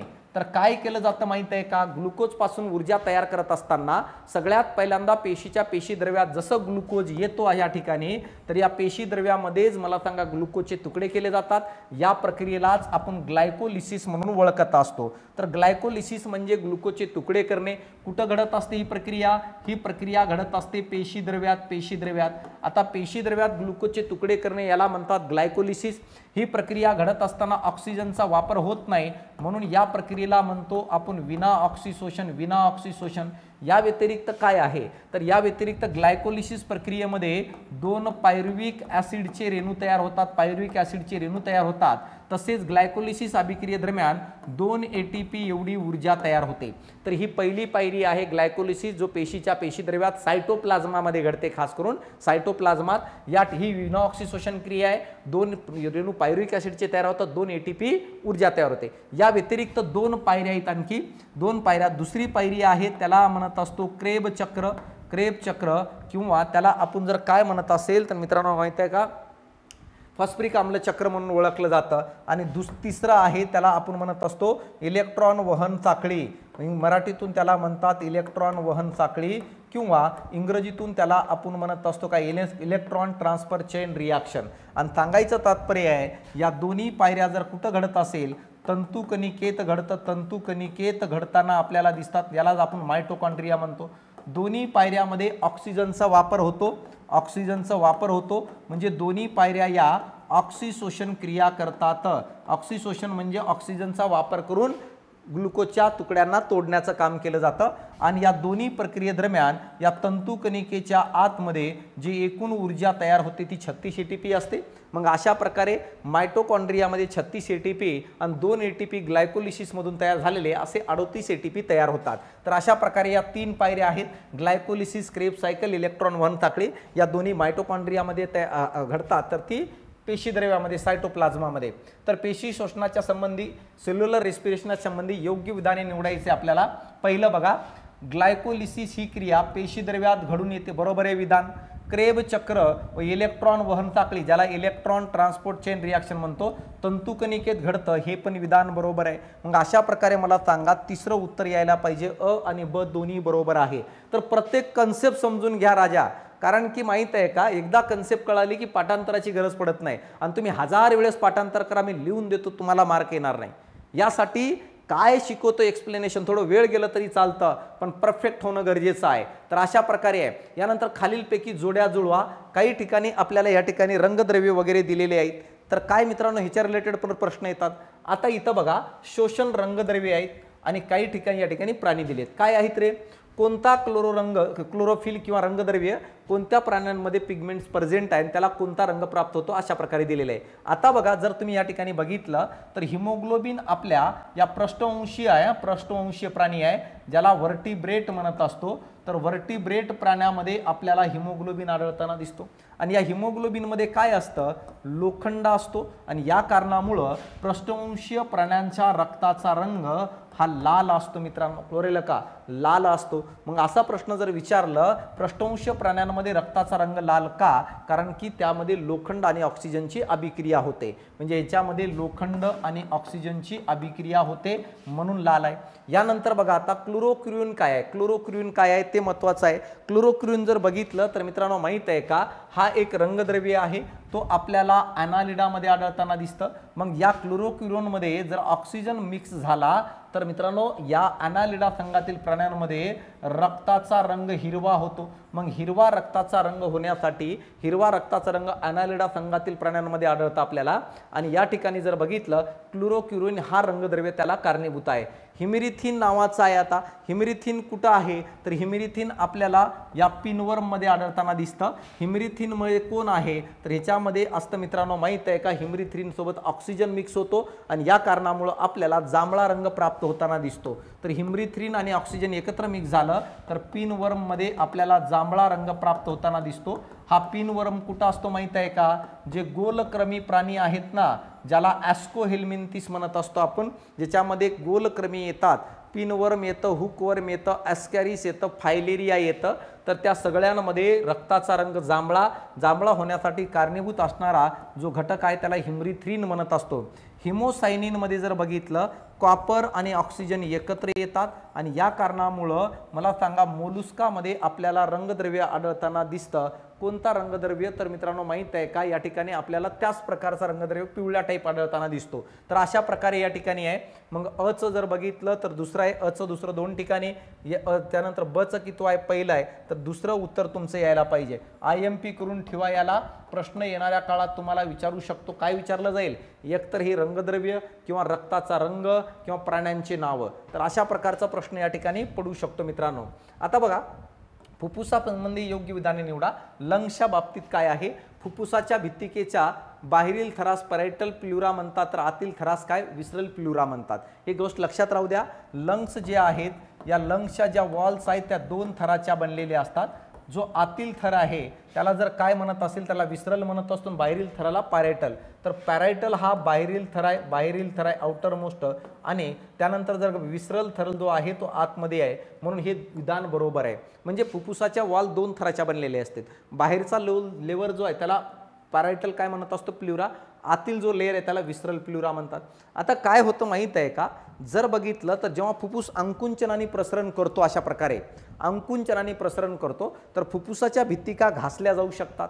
यासाठी त्या भित्तिकेच्या आतमध्ये, दोन्ही भित्तिकेच्या आतमध्ये एक मोकळी जागा असते. त्या मोकळ्या जागेला प्ल्युरल कॅव्हिटी म्हणत असतात. मोकळ्या जागेला प्ल्युरल कॅव्हिटी म्हणतात. आणि त्या मोकळ्या जागेमध्ये एक फ्लुइड असतं चिकट पदार्थाचं, आणि तो फ्लुइड काय काम करत असतो, तर त्या दोन्ही थराला एकमेकासोबत घासू देत नाही, जखम होऊ देत नाही. हे काम जर कोणाचं असेल तर कोणाचं असणार आहे, तर मित्रांनो माहित आहे का, त्या द्रवाचा आहे. जो द्रव मला सांगा दोघांच्या मध्यंतरी त्या ठिकाणी प्रेझेंट आहे, घर्षण होऊ देत नाही शोषणाच्या वेळेस. तर अशा प्रकारे हे दोन्ही विधान बरोबर आहे. योग्य विधान निवडायचं होतं तर मला सांगा तिसरं तुमचं उत्तर असायला पाहिजे. आता बघा इन शॉर्ट मध्ये सांगतो, स्टेट बोर्ड आणि NCERTची बॅच नवीन रेकॉर्ड केलेली आहे. रिसेंटली त्याची रेकॉर्डिंग चालू आहे. आता या 4-5 दिवसामध्ये रेकॉर्डिंग झालेली आहे. तर आवर्जून तुम्ही बॅच घेऊ शकता. 299 रुपये फीस आहे. बघा फाउंडेशनचं तर नंतर बघा, पण स्टेट बोर्ड करावंच लागेल, कारण आतापर्यंतचं रेकॉर्ड आहे.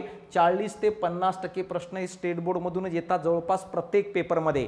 यासाठी स्टेट बोर्डमधून काय वाचायचं काय वाचायचं नाही, सर 6वी पासून ते एवढं 10वी पर्यंत कधी वाचू, असे जर प्रश्न मनामध्ये चालू असेल तर 299 फीसमध्ये मी तुम्हाला 6वी ते 10वी पर्यंतचं सगळं कंटेंट उपलब्ध करून दिले. या व्यतिरिक्त 11वी NCERT मधले काही पॉईंट्स पण मी तुम्हाला कव्हर करून दिलेलो आहे. तर या ठिकाणी 299 फीस आहे. ॲप्लिकेशन डाउनलोड करा, सायन्स बाय अशोक पवार, म्हणजे तुम्हाला हे भेटून जाईल. डेमो लेक्चर पहा वाटल्यास, जर तुम्हाला वाटत असेल की सर डेमो पाहिजे तर डेमो लेक्चर पाहून नंतर बॅच घ्या.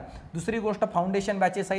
2100 रुपये राज्यसेवा, 1900 रुपये संयुक्त गट ब आणि क पूर्व प्लस मुख्य, आणि 3500 रुपये basic foundation live plus recorded batch आहे. जेवढ्या काही मेजर बॅचेस आहेत, फाउंडेशन, राज्यसेवा आणि लाईव्ह, या बॅचवर 50% डिस्काउंट भेटेल तुम्हाला. कधी माहित आहे का, जर आपलं बुक घेऊन त्याच्यावरचा कुपन कोड वापरत असाल तर. तर कुपन कोड जर वापरलं पुस्तकावरचं तर या तिन्ही बॅचेसवर तुम्हाला 50% डिस्काउंट मिळून जाईल मित्रांनो. तर अशा प्रकारे हे बॅचेसचं थोडं काही माहिती आहे. ज्याला सायन्स अवघड चालले ते एकदा नक्की ट्राय करू शकतात आणि ट्राय केल्यानंतर जर तुम्हाला अवघड जात असेल तर त्याला पूर्ण जबाबदार मी राहील ही गॅरंटी सांगतो मित्रांनो. पण अवघड नाही जाणार इमानदारीनं करत असाल एवढं कॉन्फिडन्स तर आहे माझ्या शिकवणीवर मला. आता बघा शोषण क्रिया घडत असताना अनेक क्रिया घडतात त्याचा योग्य क्रम कोणता. बघा डेंजर काम आहे. काय म्हणते शोषण क्रिया घडत असताना अनेक क्रिया घडतात त्यांचा क्रम कोणता. तर आता एवढ्या सगळ्या क्रिया दिलेल्या आहेत आपल्याला आणि आपल्याला विचारलंय काय क्रम. सगळ्यात पहिलं काय होईल बघा जर बघितलं सगळ्यात पहिली क्रिया घडते वातावरणातील हवा फुफ्फुसात येते व कार्बन डायऑक्साईड युक्त हवा बाहेर फेकते. तर शोषण क्रिया घडत असताना पहिली काय आहे वातावरणातील हवा आतमध्ये येणार आणि आतील कार्बन डायऑक्साईड युक्त हवा बाहेर जाणार. म्हणजे पहिल्यांदा क येणार आहे. क कुठं कुठं आहे रे क दोन ठिकाणी आहे. तर बघा तिसरं आणि चौथं कटलं मित्रांनो. बघा एका ऑप्शनच्या एका लाईनच्या आधारे दोन ऑप्शन कटले. यानंतर जर बघितलं पुढचं काय आहे पुढचं येतं तो म्हणजे काय आहे घेतल्यानंतर बघा हवा घेतल्यानंतर काय होईल रे दुसरी आहे बघा ह्या ठिकाणी ऑक्सिजन व कार्बन डायऑक्साईड वायुकोशाच्या ऊतीमध्ये मिसळले जातात. बघा पहिल्या ह्याच्यामध्ये ऑक्सिजन घेतलं वायुकोशात आणलं दुसऱ्या ह्याच्यामध्ये तो ऑक्सिजन मला सांगा पेशीमध्ये टाकलं आणि त्याच्यातील कार्बन डायऑक्साईड बाहेर घेऊन आलो. म्हणजे दुसरी पायरी ह असणार आहे क ह असणार आहे. यानंतर काय घडेल रे तर यानंतर आता मला सांगा ऊतीमध्ये ऑक्सिजन आल्यानंतर त्या कोणाच्या वायुकोशाच्या ऊतीमध्ये आल्यानंतर तो ऑक्सिजन रक्तात मिसळणं गरजेचं आहे. रक्तात मिसळणं गरजेचं आहे म्हणून तिसरी पायरी आहे वायूचं रक्तामधून वहन होणे रक्तात टाकून त्याच्यात वहन होणे. म्हणजे अशा प्रकारे आता बघा क ह ब कुठं आहे तर पहिलं ऑप्शन आहे. यानंतर कोणतं आहे यानंतर कोणतं आहे मित्रांनो ई आहे. तर ई या ठिकाणी बघा यानंतर जर बघितलं चौथं कारण काय बघा रक्तातून वाहून नेलं आता तो ऑक्सिजन मला सांगा काय त्या टिश्यूमध्ये किंवा त्या पेशीमध्ये टाकणं गरजेचं रक्तातून आलेलं. म्हणून बघा ऑक्सिजन आणि कार्बन डायऑक्साईड रक्त व टिश्यूमध्ये मिसळले जातात. ही 4 नंबरची प्रक्रिया आहे. आणि यानंतर 5 नंबरची प्रक्रिया त्या ऑक्सिजनचं मला सांगा वापर अभिक्रियेसाठी केलं जातं. पेशीमध्ये ऑक्सिजन आल्यानंतर शेवटी कोणती क्रिया घडेल ऑक्सिजनचा वापर अभिक्रियेसाठी केलं जातं. आणि जसं ऑक्सिजनचा वापर अभिक्रियेसाठी झालं ऊर्जा तयार झाली तर मला सांगा जो कार्बन डायऑक्साईड तयार होईल त्याला बाहेर फेकलं जाईल. मग शेवटची क्रिया 6वी जर बघितलं तर ती कोणती असणार आहे ड ज्यामध्ये परिणामी कार्बन डायऑक्साईड बाहेर फेकलं जातं. तर बघा आता प्रोसेस काय आहे राजा. सगळ्यात पहिल्यांदा बघा वातावरणातील हवा फुफ्फुसात येते कार्बन डायऑक्साईड बाहेर फेकलं जातं पहिली. दुसरी पायरी जर बघितलं जी हवा वातावरणातून आलती ऑक्सिजन आणि कार्बन डायऑक्साईड वायुकोशाच्या ऊतीमध्ये पिसळले जातात कुठं वायुकोशामध्ये पाठवले जातात यानी ॲल्व्हिलसमध्ये फुफ्फुसात पाठवले जातात. आता फुफ्फुसात हवा गेल्याच्या नंतर मला सांगा ती हवा वायुकोशातून रक्तामध्ये जाते. वायुकोशातून म्हणजेच काय ॲल्व्हिलस काय रे फुफ्फुसाचा संरचनात्मक आणि कार्यात्मक घटक आहे फंक्शनल आणि स्ट्रक्चरल युनिट. आता मला सांगा रक्तात मिसळली जाते. आता रक्तात मिसळल्यानंतर मला सांगा ते पेशीमध्ये टाकलं जातं ऑक्सिजन आणि कार्बन डायऑक्साईड रक्तामध्ये काय मिसळले जातात त्या ठिकाणी. यानंतर जर बघितलं पेशी ऑक्सिजनचा वापर करून ऊर्जा तयार करते आणि फायनली मला सांगा त्या ऊर्जेच्या नंतर तयार होणारा कार्बन डायऑक्साईड बाहेर फेकलं जातं म्हणून उत्तर पहिलं आहे. तर या लेवलचं जर कंटेंट तुम्हाला लक्षात राहत असेल किंवा या लेवलचं तयारी करत असाल तर 12+ निश्चित मिळणार आहे. पण तुम्हाला तयारी करावं लागेल. यानंतर बघा फुफ्फुसाची व्हायटल क्षमता किती असणार आहे असा या ठिकाणी प्रश्न तुम्हाला विचारण्यात आलेला आहे. व्हायटल कॅपॅसिटी म्हणजे काय मित्रांनो माहित आहे का. व्हायटल कॅपॅसिटी म्हणजे एक ग्राफ काढतो त्याच्या आधारे कळतं. तर मित्रांनो 2 क्रिया आपण शिकलोय. एक क्रिया शिकलोय श्वास आणि दुसरी क्रिया जर बघितलं तर तो उच्छ्वास. 2 क्रिया. श्वास म्हणजे हवा घेणे उच्छ्वास म्हणजे बाहेर फेकणे. श्वासाला म्हणतो आपण इन्स्पायरेशन आणि उच्छ्वासाला म्हणतो आपण एक्सपायरेशन. तर या ठिकाणी एक ग्राफ सांगतो बघा. तर आता आपल्याला काय बघायचंय माहित आहे का आता आपल्याला बघायचंय की एक व्यक्ती हवा किती शरीरात घेतो किंवा किती बाहेर फेकतो. एक व्यक्ती हवा किती शरीरात घेतो आणि किती बाहेर फेकतो तो डेटाबेस आपल्याला बघायचा आहे. तर या ठिकाणी जर बघितलं ग्राफ जर वरती जात असेल मित्रा ग्राफ जर वरती जात असेल तर समजायचं तो श्वास घेऊ राहिलं आणि ग्राफ जर खाली येत असेल तर तो हवा बाहेर फेकू राहिलं. तर अशा प्रकारचे एक ग्राफ आहे बघा अशा प्रकारचे एक ग्राफ आहे.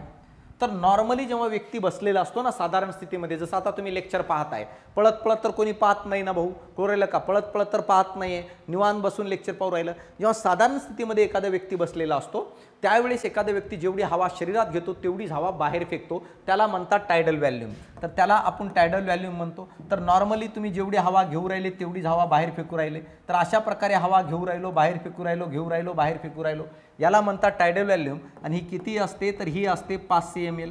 पण कधी कधी आपण अतिरिक्त बलाचा वापर करतो. जसं तुम्ही रामदेव बाबाच्या कार्यक्रमात गेलं आणि रामदेव बाबाने तुला म्हटलंय जोराने हवा घे, मग अशा प्रकारे तू जोराने हवा घेतो, पण त्याला पण लिमिट आहे ना रे. तू अतिरिक्त बलाचा वापर करून जरी हवा घेतलास नॉर्मलच्या नंतर त्यालाही लिमिट आहे. मग अशा प्रकारे नॉर्मलच्या नंतर अतिरिक्त बलाचा वापर करून हवा घेतली जाते, अतिरिक्त बलाचा वापर करून हवा घेतली जाते.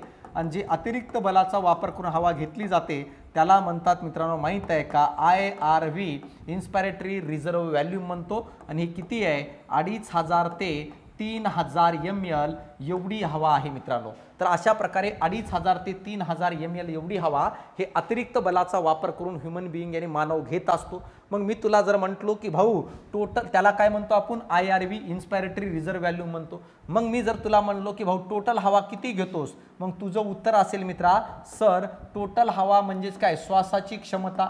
श्वासाची क्षमता त्याला इंग्रजीतून काय म्हणतो, त्याला आपण म्हणतो IC इन्स्पायरेटरी कॅपॅसिटी. मी म्हणलो किती क्षमता आहे तुझी, तू म्हणला सर घरी निवांत बसलेलो होतो तेव्हा टायडल व्हॉल्यूम घेतली 500 ml, आणि जेव्हा रामदेव बाबाचा ऐकलो तेव्हा IRV घेतली. मी म्हणलो आणखी कोणाचा ऐकशील का, तू म्हणशील नाही सर आता कॅपॅसिटी संपली, ह्याच्यानंतर कोणाचा ऐकलो तर सोडून जावं लागेल मला. कोणाला, पृथ्वीला, घरच्यांना नाही, त्याला तर सोडून जावं लागेल. तर अशा प्रकारे टोटल किती हवा घेतलास तू, 500 अधिक 2500 ते 3000, म्हणजे याचा अर्थ टोटल श्वासाची क्षमता तुमच्यामध्ये 3 ते 3500 ml. पण ह्युमन बिईंगमध्ये इन्स्पायरेटरी कॅपॅसिटी 3 ते 3500 ml.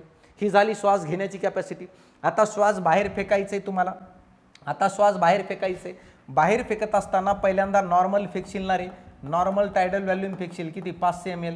कधी कधी आपण कपालभाती करतो बघा, असं करतो कारण की अतिरिक्त बलाचा वापर करून बाहेर हवा फेकतो. त्याला म्हणतात मित्रांनो माहित आहे का, त्याला जर काय म्हणत असेल तर त्याला आपण काय म्हणतो, त्याला म्हणतो आपण ERV.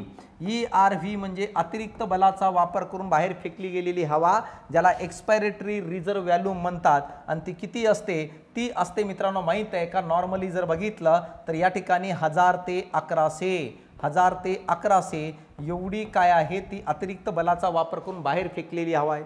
मग मी जर तुम्हाला म्हटलो की भाऊ टोटल हवा बाहेर किती फेकू शकतोस, टोटल हवा बाहेर किती फेकू शकतोस, तेव्हा तू म्हणशील सर इथून इथपर्यंत. यालाच आपण उच्चवासाची क्षमता म्हणतो. उच्चवासाची क्षमता म्हणून ओळखलं जातं, यालाच आपण उच्चवासाची क्षमता म्हणतो. मग उच्चवासाच्या क्षमतेला EC यानी काय एक्सपायरेटरी कॅपॅसिटी म्हणतो, ज्यामध्ये काय येईल रे TV प्लस ERV एवढी हवा बाहेर ॲट ए टाइम फेकली जाईल. मग टोटल किती 500 अधिक 1000 ते 1100 ml, म्हणजे टोटल किती 1500 ते 1600 ml ॲट ए टाइम एवढी हवा शरीराच्या बाहेर फेकली जाते. किती 1500 ते 1600 ml. तर अशा प्रकारे बघा ही एवढी हवा बाहेर फेकली जाते. हे समजून घ्या. जर बघितलं तर वाटल्यास यूट्यूबला एक लेक्चर टाकतो, परंतु समजून घ्या काय आहे. आणि शेवटी बघा काही हवा कधीही मित्रांनो माहित आहे का वायुकोशातून यानी ॲल्व्हिलसमधून एम्प्टी होत नाही, त्याला रेसिड्युअल व्हॅल्यू म्हणतात. आणि ती हवा असते 1100 ते 1200 ml. तर अशा प्रकारे रेसिड्युअल व्हॅल्यूम म्हणजे काय, फुफ्फुसात शिल्लक असलेली हवा. यानंतर बघा ERV म्हणजे काय, अतिरिक्त बलाचा वापर करून बाहेर फेकलेली हवा. TV म्हणजे काय, साधारण स्थितीत घेतलेली किंवा बाहेर फेकलेली हवा. IRV म्हणजे काय, अतिरिक्त बलाचा वापर करून बाहेर फेकलेली हवा. तर अशा प्रकारे मला सांगा हे सगळ्या क्रिया आहेत. हे इन्स्पायरेटरी कॅपॅसिटी, हे एक्सपायरेटरी कॅपॅसिटी. डॉक्टरकडे तुम्ही गेल्यानंतर डॉक्टर तुमच्या शरीराची व्हायटल कॅपॅसिटी मोजतं. व्हायटल कॅपॅसिटीचा अर्थ आहे फुफ्फुसाकडून केल्या गेलेल्या क्रियांची बेरीज. फुफ्फुस कोणकोणत्या क्रिया करतो, TV करतं, IRV करतं प्लस ERV करतं. टोटल जर बेरीज केलं तर जवळपास 4500 ml एवढी हवा भरते व्हायटल कॅपॅसिटीमध्ये. मग डॉक्टर व्हायटल कॅपॅसिटीमध्ये या तिघांची बेरीज करत असतो, कारण फुफ्फुस या 3च क्रिया करत असतो मित्रांनो. मग मी जर तुम्हाला प्रश्न विचारलं सर टोटल लंग्स कॅपॅसिटी किती आहे, टोटल लंग्स कॅपॅसिटी म्हणजे काय, तर फुफ्फुस करत असलेल्या क्रिया तर ते तर माहीत आहे sir, TV plus IRV plus ERV. ह्याच्या व्यतिरिक्त मला सांगा टोटल मला सांगा लंग्स कॅपॅसिटीमध्ये आरव्ही पण येतं, कारण आरव्ही म्हणजे शिल्लक राहिलेली हवा, तो फुफ्फुसाचाच भाग आहे. मग अशा प्रकारे हे समीकरण लक्षात राहू द्या. या समीकरणावर प्रश्न विचारलं जातं. बघा, व्हायटल कॅपॅसिटी किती असते? व्हायटल कॅपॅसिटी म्हणजे फुफ्फुस करत असलेल्या क्रिया. काय काय करतं रे फुफ्फुस? टीव्ही करतं, ईआरव्ही करतं, आयआरव्ही करतं. तर अशा प्रकारे या ठिकाणी कुठं आहे रे? आयआरव्ही, ईआरव्ही आणि टीव्ही या तिघांचं याला आपण म्हणतो व्हायटल कॅपॅसिटी. कळालं का? आयआरव्ही, ईआरव्ही, टीव्ही आणि आरव्ही याला आपण म्हणत असतो total lungs capacity. Total lungs capacity म्हणून ओळखलं जातं. तर उत्तर काय? चौथं यायला पाहिजे तुमचं. आता बघा, ह्याच्याच रिलेटेड प्रश्न आहेत पुढं. या ठिकाणी बघा, तुम्हाला दिलेलं आहे, आताच सांगितलं तुम्हाला आरव्ही रेसिड्युअल व्हॅल्यूम किती? 1100 ते 1200 ml. मग पहिल्याचं कितवं? तिसरं आहे residual volume. Vital capacity, vital capacity किती? 4500 ml. तर कोणतं? चौथं असणार आहे. मग अचं तिसरं दोन ठिकाणी आहे. यानंतर बचं कितवं आहे रे? चौथं. बचं चौथं. तर मला सांगा, या ठिकाणी जर बघितलं तर काय आहे? दुसरं उत्तर येईल, बचं चौथं. यानंतर आयआरव्ही 2500 ते 3000 म्हटलं होतं, तर हे येईल. आणि इन्स्पायरेटरी कॅपॅसिटी किंवा इन्स्पायरेटरी व्हॅल्यू म्हणत असतो, तर मला सांगा ते किती? श्वास घेण्याची क्षमता 3 ते 3500 ml. तर अशा प्रकारे त्या ग्राफच्या साहाय्याने हे सगळं येऊन जाईल मित्रांनो. यानंतर बघा, आयआरव्ही, टीव्ही आणि ईआरव्ही याला म्हणतो आपण व्हायटल कॅपॅसिटी. व्हायटल कॅपॅसिटी कसं काढलं जाईल रे? तर या ठिकाणी हे कोणाशी साधर्म्य दाखवतं असं दिलेलं आहे. या ठिकाणी सब ऑप्शन पाहिजे होतं. तर ह्याचं उत्तर हे पण आहे. बघा कसं उत्तर आहे. टोटल लंग्स कॅपॅसिटी म्हणजे काय? टीव्ही प्लस आयआरव्ही प्लस ईआरव्ही प्लस मला सांगा आरव्ही आणि त्याच्यातून मायनस पुन्हा आरव्ही जर करून टाकलो तर हे निघून गेलं. उरलेला भाग टीव्ही प्लस आयआरव्ही प्लस ईआरव्ही राहतं. यालाच आपण हे म्हणतो. बघा, उरलेला भाग ते असतं.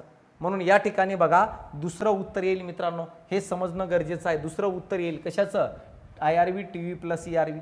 सेकंड आन्सर येईल, कारण टोटल लंग्स कॅपॅसिटीमध्ये टीव्ही, आयआरव्ही, ईआरव्ही आणि आरव्ही येतं. पण मायनस आरव्ही केलो, मायनस मायनस निघून गेलं. राहिलेला भाग टीव्ही, आयआरव्ही प्लस ईआरव्ही आलं की नाही त्याच्यासारखं.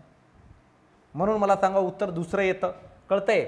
वायू कोशाच्या पृष्ठभागावर खालीलपैकी कोणत्या क्रियेमुळे वायूची देवाणघेवाण होते? वायू कोशावरती कशा पद्धतीने देवाणघेवाण होते? तर मित्रांनो, ह्याचं उत्तर आहे डिफ्युजन. तर मी तुम्हाला सांगतो बघा, शरीरात वायूची देवाणघेवाण कशी होते? वायूचं वहन कसं होतं किंवा पदार्थाचं वहन कसं होतं? तर बघा, दोन पद्धतीने होतं. एक म्हणजे काय आहे रे? ऊर्जेचा वापर करून जो काय होतं तो. आणि मला सांगा, एक काय आहे? ऊर्जा विना पदार्थांचं पण काय आहे? वहन होतं. ऊर्जेचा वापर करून दोन आहेत. ऊर्जेचा वापर करून जर बघितलं तर मित्रांनो, माहित आहे का? दोन आहेत. एक आहे एंडोसायटोसिस आणि दुसरं कोणतं आहे? एक्झोसायटोसिस. या दोन्ही क्रियेच्या दरम्यान मला सांगा ऊर्जेची गरज आहे. तर पहिला आहे त्याला आपण म्हणत असतो एंडोसायटोसिस. एंडोसायटोसिस हे मध्ये याच्यात ऊर्जेची गरज आहे. आणि दुसरा आहे त्याला आपण म्हणत असतो एक्झोसायटोसिस याला पण ऊर्जेची गरज आहे. आता बघा, एंडोसायटोसिस मध्ये काय आहे? अन्न ग्रहण करणे.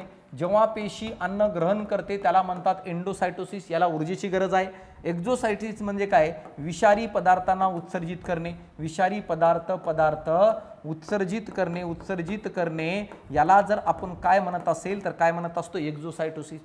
आता ऊर्जेचा वापर न करता कोणतं? एक आहे त्याला म्हणतो आपण विसरण, ज्याला आपण डिफ्युजन म्हणत असतो. तर या प्रक्रियेमध्ये ऊर्जेच्या वापराची गरज नसते. विदाऊट एनर्जी पदार्थांचं वहन होतं. कोरेल का? यामध्ये काय होतं माहिती आहे का? विसरणमध्ये ऑक्सिजन व कार्बन डायऑक्साईड यासारखे लहान रेणूंचे वहन होतात. लहान रेणूचे वहन होणे यालाच आपण विसरण म्हणतो. मग वायू कोशाच्या पृष्ठभागावरून मित्रांनो जो ऑक्सिजन बाहेरून आलता तो आतमध्ये रक्तामध्ये या विसरण प्रक्रियेद्वारेच काय केलं जातं? पाठवलं जातं. दुसरी एक प्रक्रिया आहे ज्याला ऊर्जेची गरज नाही आहे, त्याला म्हणतात परासरण. त्याला म्हणतो आपण परासरण म्हणजे काय आहे? त्याला ऑस्मॉसिस म्हणून ओळखलं जातं. ऑस्मॉसिस. आता परासरणमध्ये काय असणार आहे? तर परासरण म्हणजे काय आहे? जेव्हा पाणी जो आहे पाणी जास्त प्रमाणाकडून कमीकडे वहन होतं याला आपण काय म्हणत असतो माहिती आहे का? ऑस्मॉसिस. ऑटोमॅटिक ऊर्जेविना जेव्हा पाणी जास्त प्रमाणाकडून कमी प्रमाणाकडे जातं त्याला म्हणतात परासरण, त्याला आपण म्हणत असतो ऑस्मोसिस म्हणून ओळखलं जातं. आता बघा आणखी एक आहे ट्रान्सपोर्ट. ट्रान्सपोर्ट म्हणजेच काय, परासरण सारखंच आहे. हे दोन प्रकार पडत असतात. एक म्हणजे काय आहे, ऍक्टिव्ह ट्रान्सपोर्ट म्हणत असतो आपण त्याला, ऍक्टिव्ह ट्रान्सपोर्ट म्हणून ओळखलं जातं. परासरणाचे दोन प्रकार आहेत. आणि दुसरं आहे त्याला आपण म्हणत असतो पॅसिव्ह ट्रान्सपोर्ट. व्यवस्थित लिहून घेत जा बरं. Passive transport. ऍक्टिव्ह ट्रान्सपोर्ट काय होतं माहिती आहे का, जेव्हा द्रावणाचे वहन, सोल्युशनचे द्रावणाचे वहन कमीकडून जास्तकडे होतं, कमीकडून जास्तकडे होते त्या प्रक्रियेला आपण म्हणत असतो ऍक्टिव्ह ट्रान्सपोर्ट. कमी द्रावणाकडून जास्त द्रावणाकडे विरुद्ध पातळीला, तर त्याला ऍक्टिव्ह ट्रान्सपोर्ट म्हणून ओळखलं जातं. आणि या ऍक्टिव्ह ट्रान्सपोर्टसाठी ऊर्जेची गरज असते. का? कारण की कमीकडून काय आहे, जास्तकडे पाठवू राहिलो. म्हणजे काय बघा, या ठिकाणी एक आहे, या ठिकाणी एक आहे, तर अशा प्रकारे कमीकडून जास्तकडे पाठवू राहिलो, म्हणून या ठिकाणी एनर्जीची काय आहे, गरज असते.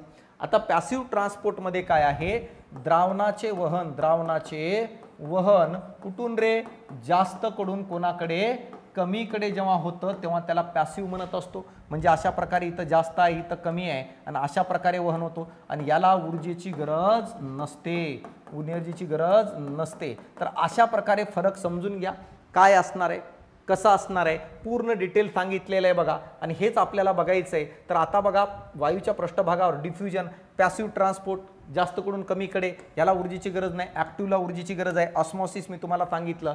चारही ऑप्शन क्लिअर केलं, पण उत्तर चौथा असणार आहे मित्रांनो. यानंतर बघा, आरबीसीच्या व्यतिरिक्त रक्तद्रव्य ऑक्सिजनचं वहन करते, त्याचे प्रमाण किती. मित्रांनो माहित आहे का, जर आपण बघितलं कोरेला का ऑक्सिजनचं वहन कोण करतं, ऑक्सिजनचं वहन बघा, जर आपलं हिमोग्लोबिन आहे, हिमोग्लोबिन, या हिमोग्लोबिन मधला दोन पार्ट आहेत. हिमोग्लोबिनमध्ये दोन पार्ट आहेत, हे लक्षात राहू दे भाऊ. हिमोग्लोबिन मध्ये दोन पार्ट आहे. कोणकोणतं, एक पार्ट आहे एचईएमचा आणि दुसरं पार्ट आहे ग्लोबिनचा. व्यवस्थित समजून घे, जो एचईएमचा पार्ट आहे ना, हा एचईएमचा पार्ट जो आहे हा तयार झालेला आहे लोखंडापासून, आणि हा जो तयार झालाय हा ग्लोबिन तयार झालाय प्रोटीन पासून.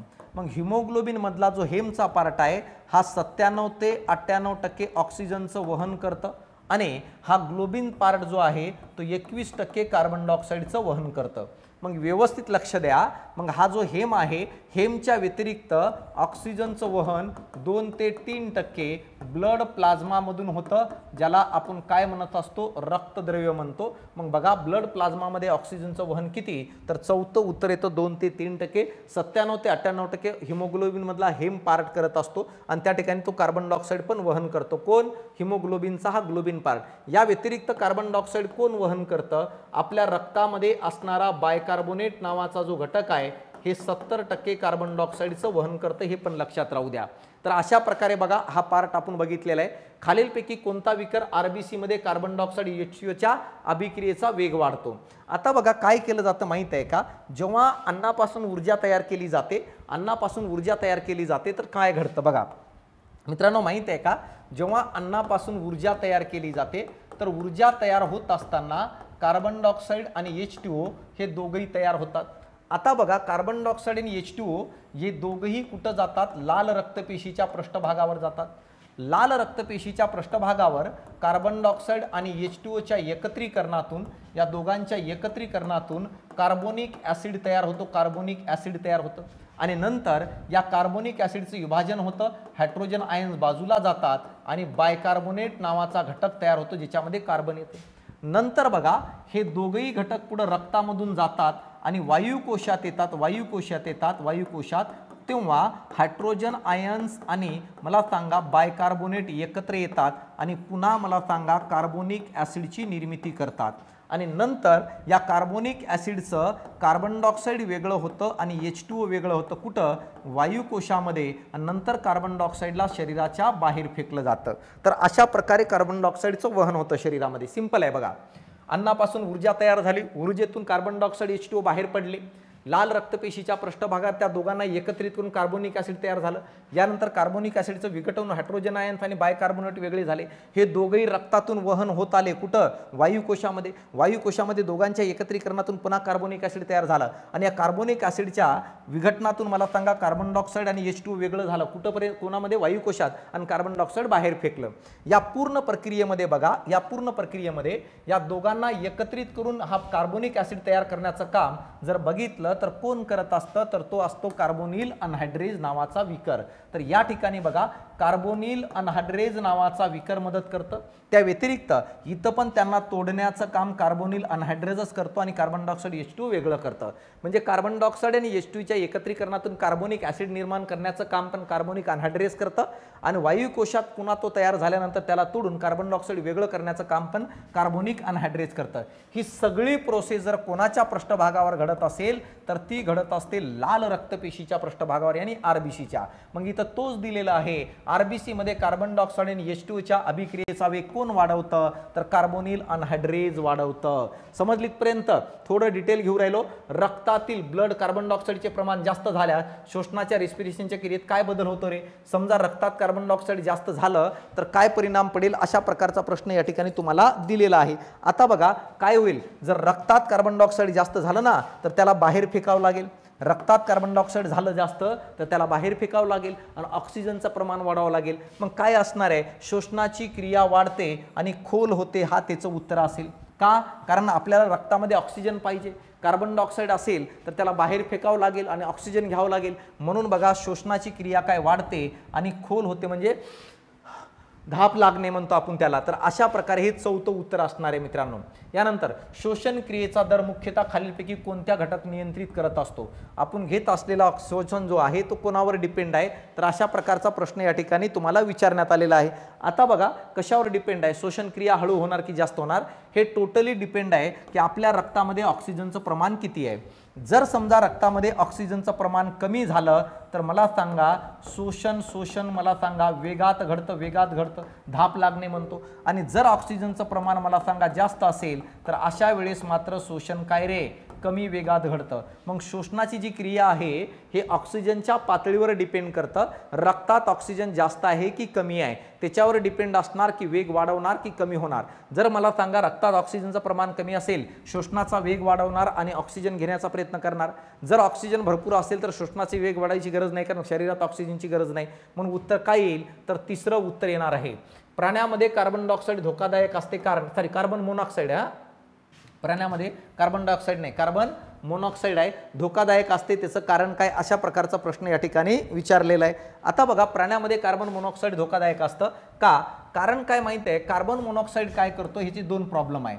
एक तर काय आहे, हिमोग्लोबिन जो आहे हिमोग्लोबिन हा ऑक्सिजन सोबत मिक्स होणार आहे, ऑक्सिजन सोबत मिक्स होणार आहे। तर हा कार्बन मोनॉक्साईड काय करतं? हिमोग्लोबिन आणि ऑक्सिजनला एकत्र येऊ देत नाही, त्यांना वेगळं करण्याचं काम करत असतं। म्हणजे त्यांना डिझॉल्व म्हणजेच काय वेगळं करण्याचं काम करत असतं।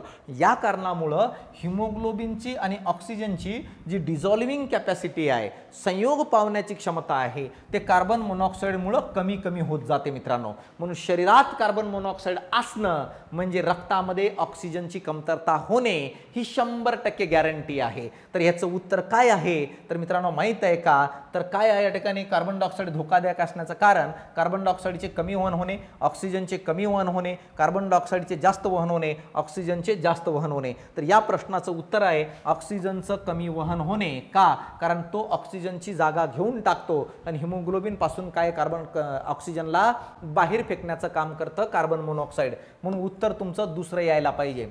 खालीलपैकी कोणता पदार्थ किडनीमधून गाळले जात नाही?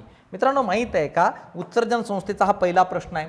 अशा प्रकारे ही किडनी आहे, अशा प्रकारे ही किडनी आहे। या किडनीमध्ये काही पदार्थ गाळले जातात, काही पदार्थ गाळले जातात आणि काही पदार्थ मला सांगा वेगळ्या मार्गाने वेगळ्या ठिकाणी आणले जातात। समजा अशा प्रकारे जर बघितलं या ठिकाणी मी तुम्हाला सांगतो, अशा प्रकारे हे पदार्थ या ठिकाणी वेगवेगळ्या मार्गाने काय आहे वेगवेगळे केले जातात। कसं असणार आहे ते मी तुम्हाला सांगतो बघा। अशा प्रकारे हे रक्तवाहिनी आहे, ही किडनी आहे, ही किडनी अशी नसते पण समजण्याचा प्रयत्न कर। वरतून रक्त आला, वरतून रक्त आलं, रक्ताचं या ठिकाणी गाळण केलं जातं, फिल्ट्रेशन केलं जातं। गाळण केल्यानंतर खाली या नेफ्रॉन नलिकेमध्ये या नेफ्रॉन नलिकेत नको असलेले पदार्थ खाली पडतात, नको असलेले पदार्थ सगळे या ठिकाणी खाली पडतात। अशा पद्धतीने जे पदार्थ खाली पडतात घातक ते आकाराने लहान असतात, त्यांचा आकार लहान असतो, म्हणजे याचा अर्थ किडनीमध्ये जी चाळणी आहे ते लहान पदार्थाला खाली गाळून फेकते जे घातक असतं, आणि आकाराने मोठे असणारे जे पदार्थ असतात या ठिकाणी हे शुद्ध पदार्थ असतात जे बाजूला जातात। कोण कोण असतात? RBC, WBC, अन्नद्रव्य ज्याच्यामध्ये साखर वगैरे सगळे झाले, हे सगळे गाळले जात नाही मित्रांनो। गाळले जाणाऱ्या पदार्थामध्ये कोण कोण आहेत घातक गाळले जाणाऱ्या पदार्थामध्ये अमोनिया गाळलं जातं, युरिया गाळलं जातं, युरिक ॲसिड गाळलं जातं, क्रिएटिनाइन नावाचा पदार्थ आहे तो गाळलं जातं, यानंतर पाणी गाळलं जातं, यानंतर खनिज वगैरे गाळले जातात। तर गाळले जाणारे पदार्थ हे लहान असतात आकाराने, न गाळले जाणारे पदार्थ मोठे असतात। मग बघा या ठिकाणी गाळले जात नाही हा प्रश्न विचारलाय, पाणी गाळलं जातं, साखर गाळलं जात नाही, खनिज गाळलं जातं, मग गाळले न जाणारे RBC आणि साखर हे दोन गाळले जात नाही, मग ब आणि क हे दुसरं उत्तर आहे। गाळले जाणारे कोणते पदार्थ असा जर प्रश्न विचारला असतं तर खनिज आणि RBC हे गाळले जात नाही, WBC पण गाळले जात नाही, काही प्रोटीन पण गाळले जात नाही, तर हे सगळे न गाळले जाणारे पदार्थ आहेत। तर तुम्हाला समजलं असेल एडीएच संप्रेरकाच्या अभावामुळे कोणता रोग होतो? ॲन्युरिया, पॉलियुरिया, हिमॅच्युरिया आणि युरेमिया। तर अशा प्रकारचं बघा या ठिकाणी हे दिलेलं आहे, कशाचे रिलेटेड असणार आहे? किडनीच्या वेगवेगळ्या रोगाच्या संबंधित असणारा हा कंटेंट आहे। तर या ठिकाणी बघा जर बघितलं तर या एडीएचच्या संप्रेरकाच्या अभावामुळे एडीएच काय करतं रे? एडीएच पाण्याचं पुनःशोषण करतं, पाण्याचं काय करतं? पुनःशोषण करतं। आता कसं करतो काय करतो ते समजून घ्या, म्हणजे तुम्हाला कळून जाईल फास्टमध्ये। काय असतं माहिती आहे का? ही किडनी आहे, ही किडनी आहे। आता या किडनीमध्ये एक दिवसातून या किडनीमधून खाली गळून पडणारा द्रव जो असतो तो किती असतं? तर तो असतो 190 लिटर। परंतु मित्रा माहित आहे का, जो किडनी गाळून खाली 190 लिटर द्रव टाकते त्याच्यापैकी 99% भागाचं काय केलं जातं? पुनःशोषण केलं जातं, यानी पाण्याचं पुनःशोषण केलं जातं, आणि 1% भाग फक्त उत्सर्जन केलं जातं, म्हणजे जवळपास 1.5 लिटर बाहेर फेकलं जातं, ज्यालाच युरिन म्हणतो। म्हणजे किडनीमधून गाळले गेलेल्या पदार्थापैकी 99% पदार्थांचं पुनःशोषण केलं जातं, फक्त 1% पदार्थ बाहेर फेकलं जातं, त्यालाच आपण युरिन म्हणत असतो। मग या 99% मध्ये मॅक्झिमम जर काय असेल तर यामध्ये मॅक्झिमम आहे वॉटर, यानी H2O पुनःशोषण होतं, आणि या मॅक्झिमम H2O पुनःशोषणाची जबाबदारी जर कोणावर दिली असेल तर ADH नावाच्या संप्रेरकावर दिलेली आहे। आणि जर समजा एडीएचची कमतरता जर झाली तर 99% जो पुनःशोषण होत होतं ते होणार नाही, आणि खाली पडणारा जो 1.5 लिटर आहे त्या ठिकाणी 10 ते 15 लिटर द्रव पदार्थ शरीराच्या बाहेर फेकलं जातं। आणि अशा व्यक्तीमध्ये कंटिन्युअसली पाण्याची गरज असते, कारण शरीराच्या बाहेर चाललंय पाणी, तहान लागते, त्यांना डिहायड्रेशनची सिच्युएशन निर्माण होते, आणि या कंडिशनला, या रोगालाच आपण डायबिटीज इन्सिपिडस म्हणतो, ज्याच्यावर आयोगाने 2022ला प्रश्न विचारलं होतं। डायबिटीज इन्सिपिडस म्हणजे शरीरातून जास्तीत जास्त युरिन बाहेर फेकलं जाणं, आणि या डायबिटीज इन्सिपिडसला दुसरा जो शब्द आहे त्याला म्हणत असतो आपण पॉलियुरिया। पॉलियुरिया म्हणजेच काय आहे? दिवसभरातून 10 ते 15 लिटर युरिन शरीराच्या बाहेर फेकणे। ही पॉलियुरियाची कंडिशन अल्कोहोल ग्रहण करणाऱ्या व्यक्तीमध्ये खूप जास्त प्रमाणामध्ये आढळते। अल्कोहोल ग्रहण करणाऱ्या व्यक्तीमध्ये युरिनला होल्ड करून ठेवण्याची कॅपॅसिटी नसते, म्हणून हे उत्तर असणार आहे, त्याला आपण म्हणतो पॉलियुरिया। हिमॅच्युरियामध्ये रक्त येतं मित्रांनो, कळलं का? यानंतर युरेमिया आहे आणि ॲन्युरिया आहे। यामध्ये काय केलं जातं? युरिन जो आहे काहींमध्ये तयार होत नाही, तर काहींमध्ये युरिनची प्रक्रिया कमी होऊन जाते। तर अशा प्रकारे पुस्तकात व्यवस्थित दिलेले ते बघून घ्या। यानंतर बघा आता खालीलपैकी कोणत्या संप्रेरकाला फाईट ऑर फ्लाईट संप्रेरक म्हणून ओळखलं जातं? फाईट ऑर फ्लाईट संप्रेरक मित्रांनो माहित आहे का? जर बघितलं आपल्या किडनीच्या वर या ठिकाणी बघा, जर बघितलं तर आपली किडनी आहेत, अशा प्रकारे किडनी आहेत, या दोन्ही किडनीच्या वर 2 ग्रंथी असतात, या ग्रंथीला आपण म्हणत असतो ॲड्रिनल ग्लॅंड।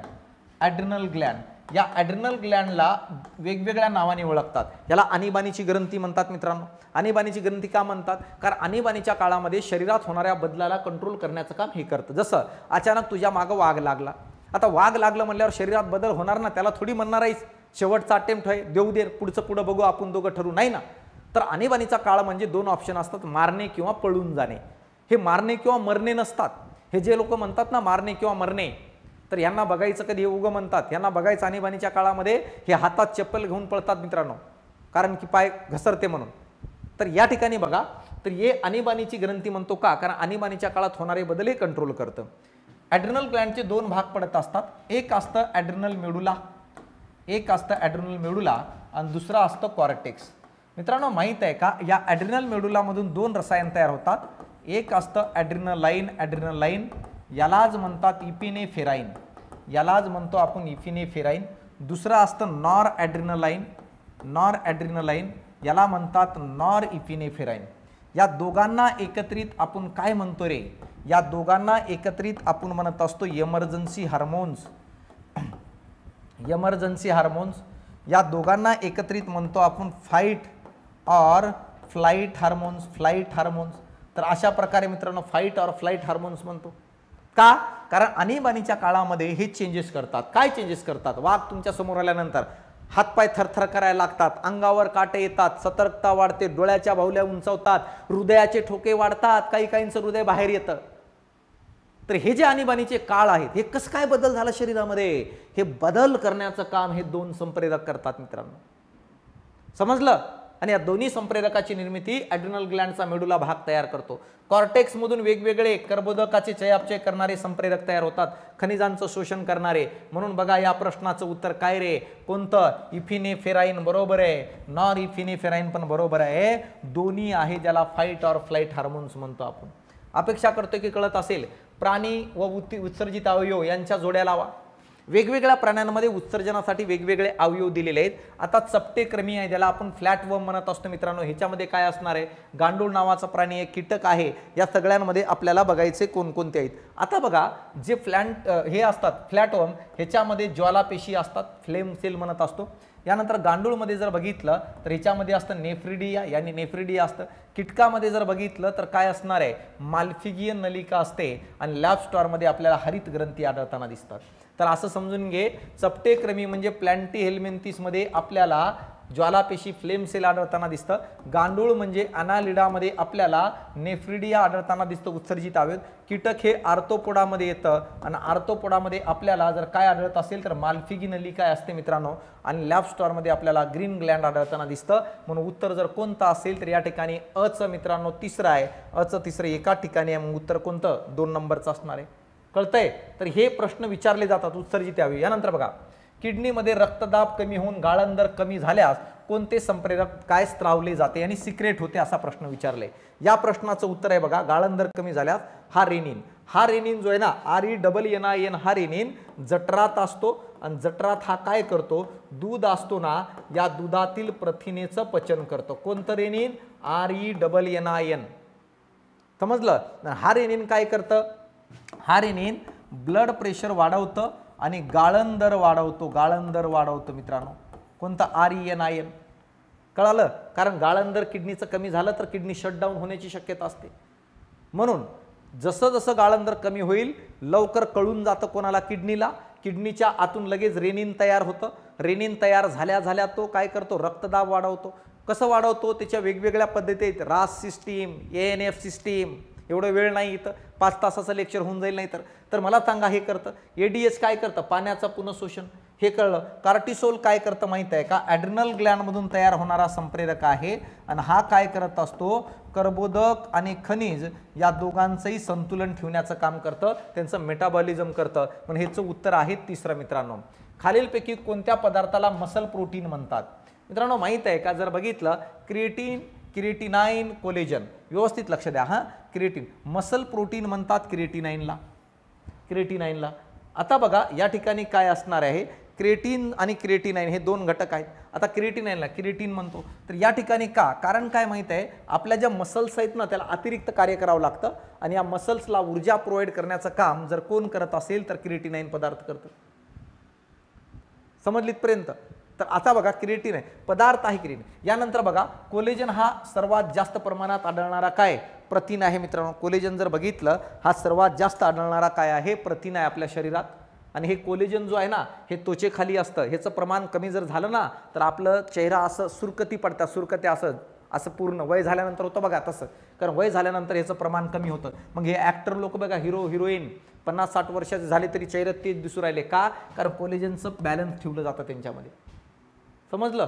तर हे सर्वाधिक प्रमाणात आढळणारा प्रथिन आहे शरीरातलं. किडनीतील नेफ्रॉनमध्ये रक्तगाळांसाठी परिणामी दाब किती असतो? आता काय असतं माहीत आहे का?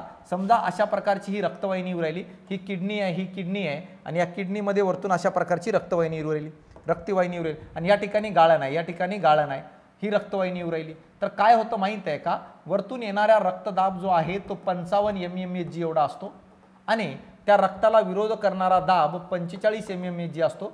म्हणून इथं नेट प्रेशर जर किती असेल तर नेट प्रेशर असतो 10 mmHg एवढा. किडनीमध्ये नेट प्रेशर असतं 10 mmHg एवढा आणि जेव्हा नेट प्रेशर 10 mmHg असतो तर गळून खाली पडणाऱ्या द्रावणाला GFR म्हणतो, ग्लॅमरुलस फिल्ट्रेशन रेशो, किंवा त्याला गाळंदर म्हणतात. तो किती असतं? तो 125 ml/min असतं. म्हणजे एका मिनिटामध्ये किडनीतून खाली पडणारा द्रव भाग 125 ml असतं आणि तो कधी पडतं? जेव्हा GFR नेट प्रेशर हा 10 mmHg असतो. म्हणून उत्तर किती आहे? हा 10 mmHg एवढा असणार आहे. खालीलपैकी कोणते खनिज शोषण करून रक्ताचं pH संतुलित ठेवलं जातं? मित्रांनो माहीत आहे का? रक्त जर बघितलं ब्लड, तर ब्लड काय आहे? तर ब्लड हा आम्लारी आहे, आम्लारी आहे आणि त्याचं pH किती आहे? तर 7.35 ते 7.45 जवळपास आहे. मग प्रयत्न काय असायला पाहिजे रे? प्रयत्न हे आहे की आपलं रक्त हा आम्लारी असणंच गरजेचं आहे, आम्ल होता कामा नाही. मग आपल्या रक्तामध्ये 2 खनिज आहेत. एक खनिज आहे हायड्रोजन आयन्स. हायड्रोजन आयन जर रक्तामध्ये असेल तर तो ॲसिड गुणधर्म दाखवतं आणि सोडियम आयन्स रक्तामध्ये जर असेल तर तो बेस गुणधर्म दाखवतो. मग मला सिंपल सांगा, रक्ताला जर बेसच ठेवायचं असेल तर रक्तात काय घ्यावं लागेल? Sodium ions. समजलं? आणि बाहेर काय फेकावं लागेल? हायड्रोजन आयन्स, कारण ॲसिड नकोय. म्हणून इथं उत्तर काय येईल? तर इथं उत्तर येणार आहे मित्रांनो माहिती आहे का? सोडियम आयन्स रक्तात घेऊन रक्ताचा pH संतुलित ठेवलं जातं. जर बाहेर फेकून म्हटलं असतं तर उत्तर आलं असतं हायड्रोजन आयन. तर अशा प्रकारे याचं उत्तर आहे तिसरं. एक दिवसात किडनीमधून किती लिटर गाळ झालेला द्रव किडनीतून बाहेर फेकला जातो? तर मित्रांनो माहित आहे का? ही किडनी आहे, ही किडनी आहे. किडनीमध्ये एका मिनिटात रक्त किती येतं? या प्रश्नाचं उत्तर आहे 1100 ते 1200 ml. एका मिनिटामध्ये किडनीमध्ये रक्त किती येतं? या प्रश्नाचं उत्तर आहे 1100 ते 1200 ml. परंतु किडनी, ही किडनी आहे, हा किडनी आहे, किडनीमधून खाली पडणारा द्रावण GFR जो आहे, ग्लॅमरुलस फिल्ट्रेशन रेशो यानी गाळंदर, हा 125 ml/min असतो एका मिनिटामध्ये. आणि एका दिवसाचं जर बघितलं तर 180 किंवा 190 लिटर द्रव पदार्थ गळून खाली पडतं आणि यालाच एका दिवसाचा GFR म्हणतात, ग्लॅमरुलस फिल्ट्रेशन रेशो पर डे. तर मला सांगा उत्तर काय पहिलं येईल? आणि एका मिनिटात किडनीत रक्त किती येतं? तर 1 लिटर यानी 1100 ते 1200 ml. हेनलेच्या वळल्याच्या कोणत्या भागातून पाण्याचे पुनःशोषण होते, अब्सॉर्प्शन होतं? तर मित्रांनो माहित आहे का, जेव्हा नेफ्रॉनची डायग्राम ड्रॉ करताना, तर नेफ्रॉनची डायग्राम ड्रॉ करताना एक अशा प्रकारचा लांब काय आहे? लूप ऑफ हेनले असतो. हा काय आहे? Loop of Henle. आता लूप ऑफ हेनलेच्या बाबतीत व्यवस्थित बघा, हा जो आहे उतरता भाग आहे, हा उतरता भाग आहे ज्याला असेंडिंग म्हणतो, आणि हा चढता भाग आहे, चढता भाग आहे. तर व्यवस्थित समजून घ्या कोणत्या भागामध्ये काय घडतं. उतरत्या भागातून मित्रांनो माहित आहे का, पाणी जो आहे, पाणी याचं पुनःशोषण होतं, यानी पाण्याचं अब्सॉर्प्शन होतं मित्रांनो उतरत्या भागातून. परंतु उतरत्या भागातून खनिजाचं शोषण होत नाही, खनिजाचं अब्सॉर्प्शन होत नाही. मग लूप ऑफ हेनलेचा उतरता भाग फक्त पाण्याचं पुनःशोषण करतं, खनिजाचं करत नाही. चढता भाग विरुद्ध आहे, चढत्या भागातून फक्त खनिजाचं शोषण होतं, खनिजाचे शोषण होते, अब्सॉर्प्शन. परंतु बघा पाण्याचं होत नाही, पाण्याचं होत नाही. असं सिंपल सांगतो बघा, लूप ऑफ हेनलेमध्ये वरून खाली उतरताना पाणी पेत पेत उतर आणि खालून वरती चढताना ताकद लागते, म्हणून खनिज खात खात चढ. मग येताना पाणी पेतं म्हणजे पाण्याचं पुनःशोषण, जाताना खनिज खातं म्हणजे मला सांगा खनिजांचं पुनःशोषण. हे अशा प्रकारे घडतं, पाण्याचं जाताना होत नाही. मग बघा कोणत्या भागात पुनःशोषण होते? चढता भाग, उतरता भाग. तर मला सांगा लूप ऑफ हेनलेच्या उतरता भागात पाण्याचं पुनःशोषण होतं, आणि खाली येतानाच्या भागात चढत्या भागातून कशाच होत असेल तर खनिजांचं पुनःशोषण होतं मित्रांनो. तर हे कळणं गरजेचं आहे. तर अशा प्रकारे आता बघा पुढचा प्रश्न काय आहे. मूत्रामध्ये सामान्यतः आढळणारा खालीलपैकी घटक कोणता? जेव्हा युरिन तपासलं जातं युरिन, तर त्याच्यात आरबीसी डब्ल्यूबीसी कधी आढळतं माहिती आहे का, जर रक्तवाहिनी वगैरे ब्रेक झाली असेल तर. परंतु जर युरिनमध्ये कॉमनली कोण आढळत असेल तर क्रिएटिनाइन आढळतं. का? कारण क्रिएटिनाइन हा उत्सर्जित पदार्थ आहे. क्रिएटिनाइन हा उत्सर्जित पदार्थ आहे, तो आढळतो मित्रांनो. समजलं? हे बाकीचे रक्तामध्ये आढळत नाही, बाकीचे तेव्हाच आढळतात जर किडनी खराब असेल, किडनी डॅमेज झाली असेल तर क्रिएटिनाइन नायट्रोजनयुक्त उत्सर्जित पदार्थ आहे आणि हे आपल्याला आढळताना दिसतं. अल्कोहोलचे सेवन करणाऱ्या व्यक्तीमध्ये खालीलपैकी कोणत्या संप्रेरकाच्या कार्यात अडथळा निर्माण होतो? मी थोड्या वेळाखाली सांगितलं, त्याला म्हणतात एडीएच. एडीएच काय करतं? पाण्याचं पुनःशोषण करतं, पण अल्कोहोल ग्रहण करणाऱ्या व्यक्तीमध्ये याचं कार्य व्यवस्थित होत नाही. म्हणून जे लोक अल्कोहोल पितात ना, त्यांच्यामध्ये युरिन होल्डिंगची कॅपॅसिटी कमी असते. जसं ते काही पाणी वगैरे पितील, लगेच युरिनला त्यांना उत्सर्जन करावं लागतं. हे आहे रेनिन. काय रे? रेनिन काय करत असतो? रेनिन मला सांगा, ब्लड प्रेशर वाढवून ग्लॅमरुलस फिल्ट्रेशन वाढवण्याचं काम करतो, जीएफआर. अल्डेस्टेरॉन काय करतं रे? अल्डेस्टेरॉन रक्तामध्ये सोडियम आयनचं पुनःशोषण करतं आणि रक्ताचा पीएच संतुलित ठेवतं. कळालं का? सोडियम आयनचं पुनःशोषण करून. एएनएफ काय करत असतो माहिती आहे का? एएनएफ हृदय जो असतो ना, या हृदयाचा जो आलिंद आहे, आलिंद नावाचा कप्पा, ह्याच्या ज्या भित्तिका असतात त्यांच्यामध्ये मधून हे एएनएफ तयार होतात. एएनएफ काय करत असतो माहिती आहे का? ब्लड प्रेशर कमी करून मला सांगा गाळण दर कमी करण्याचं काम करतं. म्हणजे याचा अर्थ रेनिनच्या विरुद्ध कोण कार्य करतं? एएनएफ, जो आलिंदाच्या भित्तिकेतून तयार होतं, तो रक्तदाब कमी करतो आणि गाळण दर कमी करण्याचं काम करत असतो. खालीलपैकी कोणते संप्रेरक हृदयाच्या आलिंदातील भित्तिकेतून तयार होतात आणि रक्तदाब कमी करत असतात? आता सांगितलं मी तुम्हाला एएनएफ. बाकी व्यासोप्रेसिन, एडीएचलाच व्यासोप्रेसिन म्हणतात, अँटीड्युरेटिक हार्मोन्सला पाणी पुनःशोषण करणारा. कॉर्टिसोल काय करत असतं? खनिजांचं मेटाबॉलिझम करत असतं, अन्नद्रव्यांचं पण मेटाबॉलिझम करतं. म्हणून ह्याचं उत्तर काय? तिसरं. एएनएफ काय करतो म्हणलो मी? हृदयाच्या ठोक्यात कमीपणा आणतो, या कारणामुळे ब्लड प्रेशर कमी होतं आणि या कारणामुळे ऑटोमॅटिक ग्लॅमरुलस फिल्ट्रेशन रेशो कमी होतं आणि जीएफआर कमी होतं. एका किडनीमध्ये एकूण नेफ्रॉनची संख्या किती? एका किडनीमध्ये 10 असतात आणि दोन्ही किडनी म्हणून मला सांगा 20 लाख नेफ्रॉन असतात. म्हणून उत्तर काय? दुसरं येईल. तर फॅक्च्युअल डेटा आहे सगळं. यानंतर बघा, युरिन संबंधी योग्य विधाने निवडा. युरिनचा पीएच 4.5 ते 8च्या दरम्यान असतो. का? कारण तो व्यक्ती काय खाल्ले त्याच्यावर डिपेंड असतो. विधान बरोबर आहे. युरिनला पिवळा रंग युरोबिलिनमुळे प्राप्त होतो. बरोबर आहे. या युरोबिलिनला युरोक्रोम पण म्हणतात, युरोक्रोम म्हणून पण ओळखलं जातं. हे आरबीसीच्या विघटनातून मित्रांनो किंवा हिमोग्लोबिनच्या विघटनातून काय तयार होताना आपल्याला दिसतात किंवा कोलेस्ट्रॉलच्या विघटनातून पण तयार होतं. यानंतर बघा, युरिनमध्ये 95% पाणी असतं, हे पण बरोबर आहे. म्हणून मला सांगा योग्य विधाने तिन्ही बरोबर आहे. तर उत्तर काय येईल रे? चौथं उत्तर येणार आहे. तर ही गोष्ट लक्षात राहू द्या काय असणार आहे. आता बघा, या बॅचेस मी तुम्हाला सांगितलेलं ऑलरेडी. यानंतर खालीलपैकी प्राण्यांची कोणती जोडी युरिक आम्लाचं उत्सर्जन करतं? एक समजून घ्या. 3 प्रकारचे उत्सर्जित पदार्थ असतात. 3 प्रकारचे उत्सर्जित पदार्थ असतात. एक म्हणजे काय आहे? अमोनिया असतो. अमोनिया बघा, अमोनिया असतं. हा अमोनिया. दुसरा असतं मित्रांनो युरिया आणि तिसरा असतं युरिक आम्ल. तर व्यवस्थित लक्ष द्या. हा अमोनिया जो आहे हा सर्वात जास्त विषारी असतो. अमोनिया सर्वात जास्त विषारी असतो. हा मध्यम विषारी असतो. युरिया मध्यम विषारी असतं आणि हा सर्वात कमी विषारी असतं. तर हे 3 पार्ट आहे. यानंतर बघा, सेकंड पॉईंट जर बघितलं तर अमोनिया सर्वात जास्त विषारी असतो. उत्सर्जनासाठी जास्त पाणी लागते. याला जास्त पाणी लागते. कोणाला? अमोनियाला उत्सर्जनासाठी जास्त पाणी लागते. किती? 1 ग्रॅम अमोनियासाठी 300 ते 500 ml पाण्याची गरज असते, अर्धा लिटर. याला अमोनियाच्या तुलनेत थोडं कमी पाणी लागतं. कमी पाणी लागतं. किती? 1 ग्रॅम युरियासाठी 50 ml पाण्याची गरज असते आणि इथं सर्वात कमी पाण्याची गरज असते. सर्वात कमी पाणी लागतं. किती? 1 ग्रॅम युरिक आम्लाला फक्त 10 ml पाण्याची गरज लागते. आता बघा, तिसरं पॉईंट, याला साठवता येत नाही. अमोनियाला शरीरात साठवता येत नाही. याला काही काळासाठी साठवता येतं. युरियाला काही काळासाठी साठवता येतं आणि या युरिक आम्लाला जास्त काळासाठी साठवता येतं. आता बघा, सर्वात जास्त पाण्याची गरज जर कोणाला असेल तर ते असणार आहे अमोनियाच्या उत्सर्जनासाठी. म्हणून तेच प्राणी अमोनियाचं उत्सर्जन करतात जे पाण्यात उपलब्ध असतात. उदाहरणार्थ गोड पाण्यातील मासे, गोड पाण्यातील मासे अमोनियाचं उत्सर्जन करतात। यानंतर बघाल टॅडपॉल म्हणतो, डिंबक म्हणतो, टॅडपोल बेडकाचं छोटं पिल्लू हा पण अमोनियाचं उत्सर्जन करतं। आणि या व्यतिरिक्त गोड पाण्यातील कीटक, गोड पाण्यातील जे कीटक असतात हे पण अमोनियाचं उत्सर्जन करतात। आणि जे प्राणी अमोनियाचं उत्सर्जन करतात ना त्या प्राण्याला म्हणतात अमोनोटोलिक ॲनिमल म्हणून ओळखलं जातं। कोणाला? जे प्राणी अमोनियाचं उत्सर्जन करतात त्यांना। दुसरं आहे युरियाचं उत्सर्जन। जर बघितलं तर युरियाचं उत्सर्जन कोण करतं तर उभयचर प्राणी करत असतात, उभयचर प्राणी करतात। आणि यानंतर सस्तन प्राणी करत असतात, सस्तन प्राणी। आणि यानंतर समुद्री मासे हे पण काय करत असतात, हे युरियाचं। आणि जे युरियाचं उत्सर्जन करतात ना त्यांना आपण काय म्हणत असतो, युरियोटेलिक म्हणून ओळखलं जातं, युरियोटेलिक म्हणतात।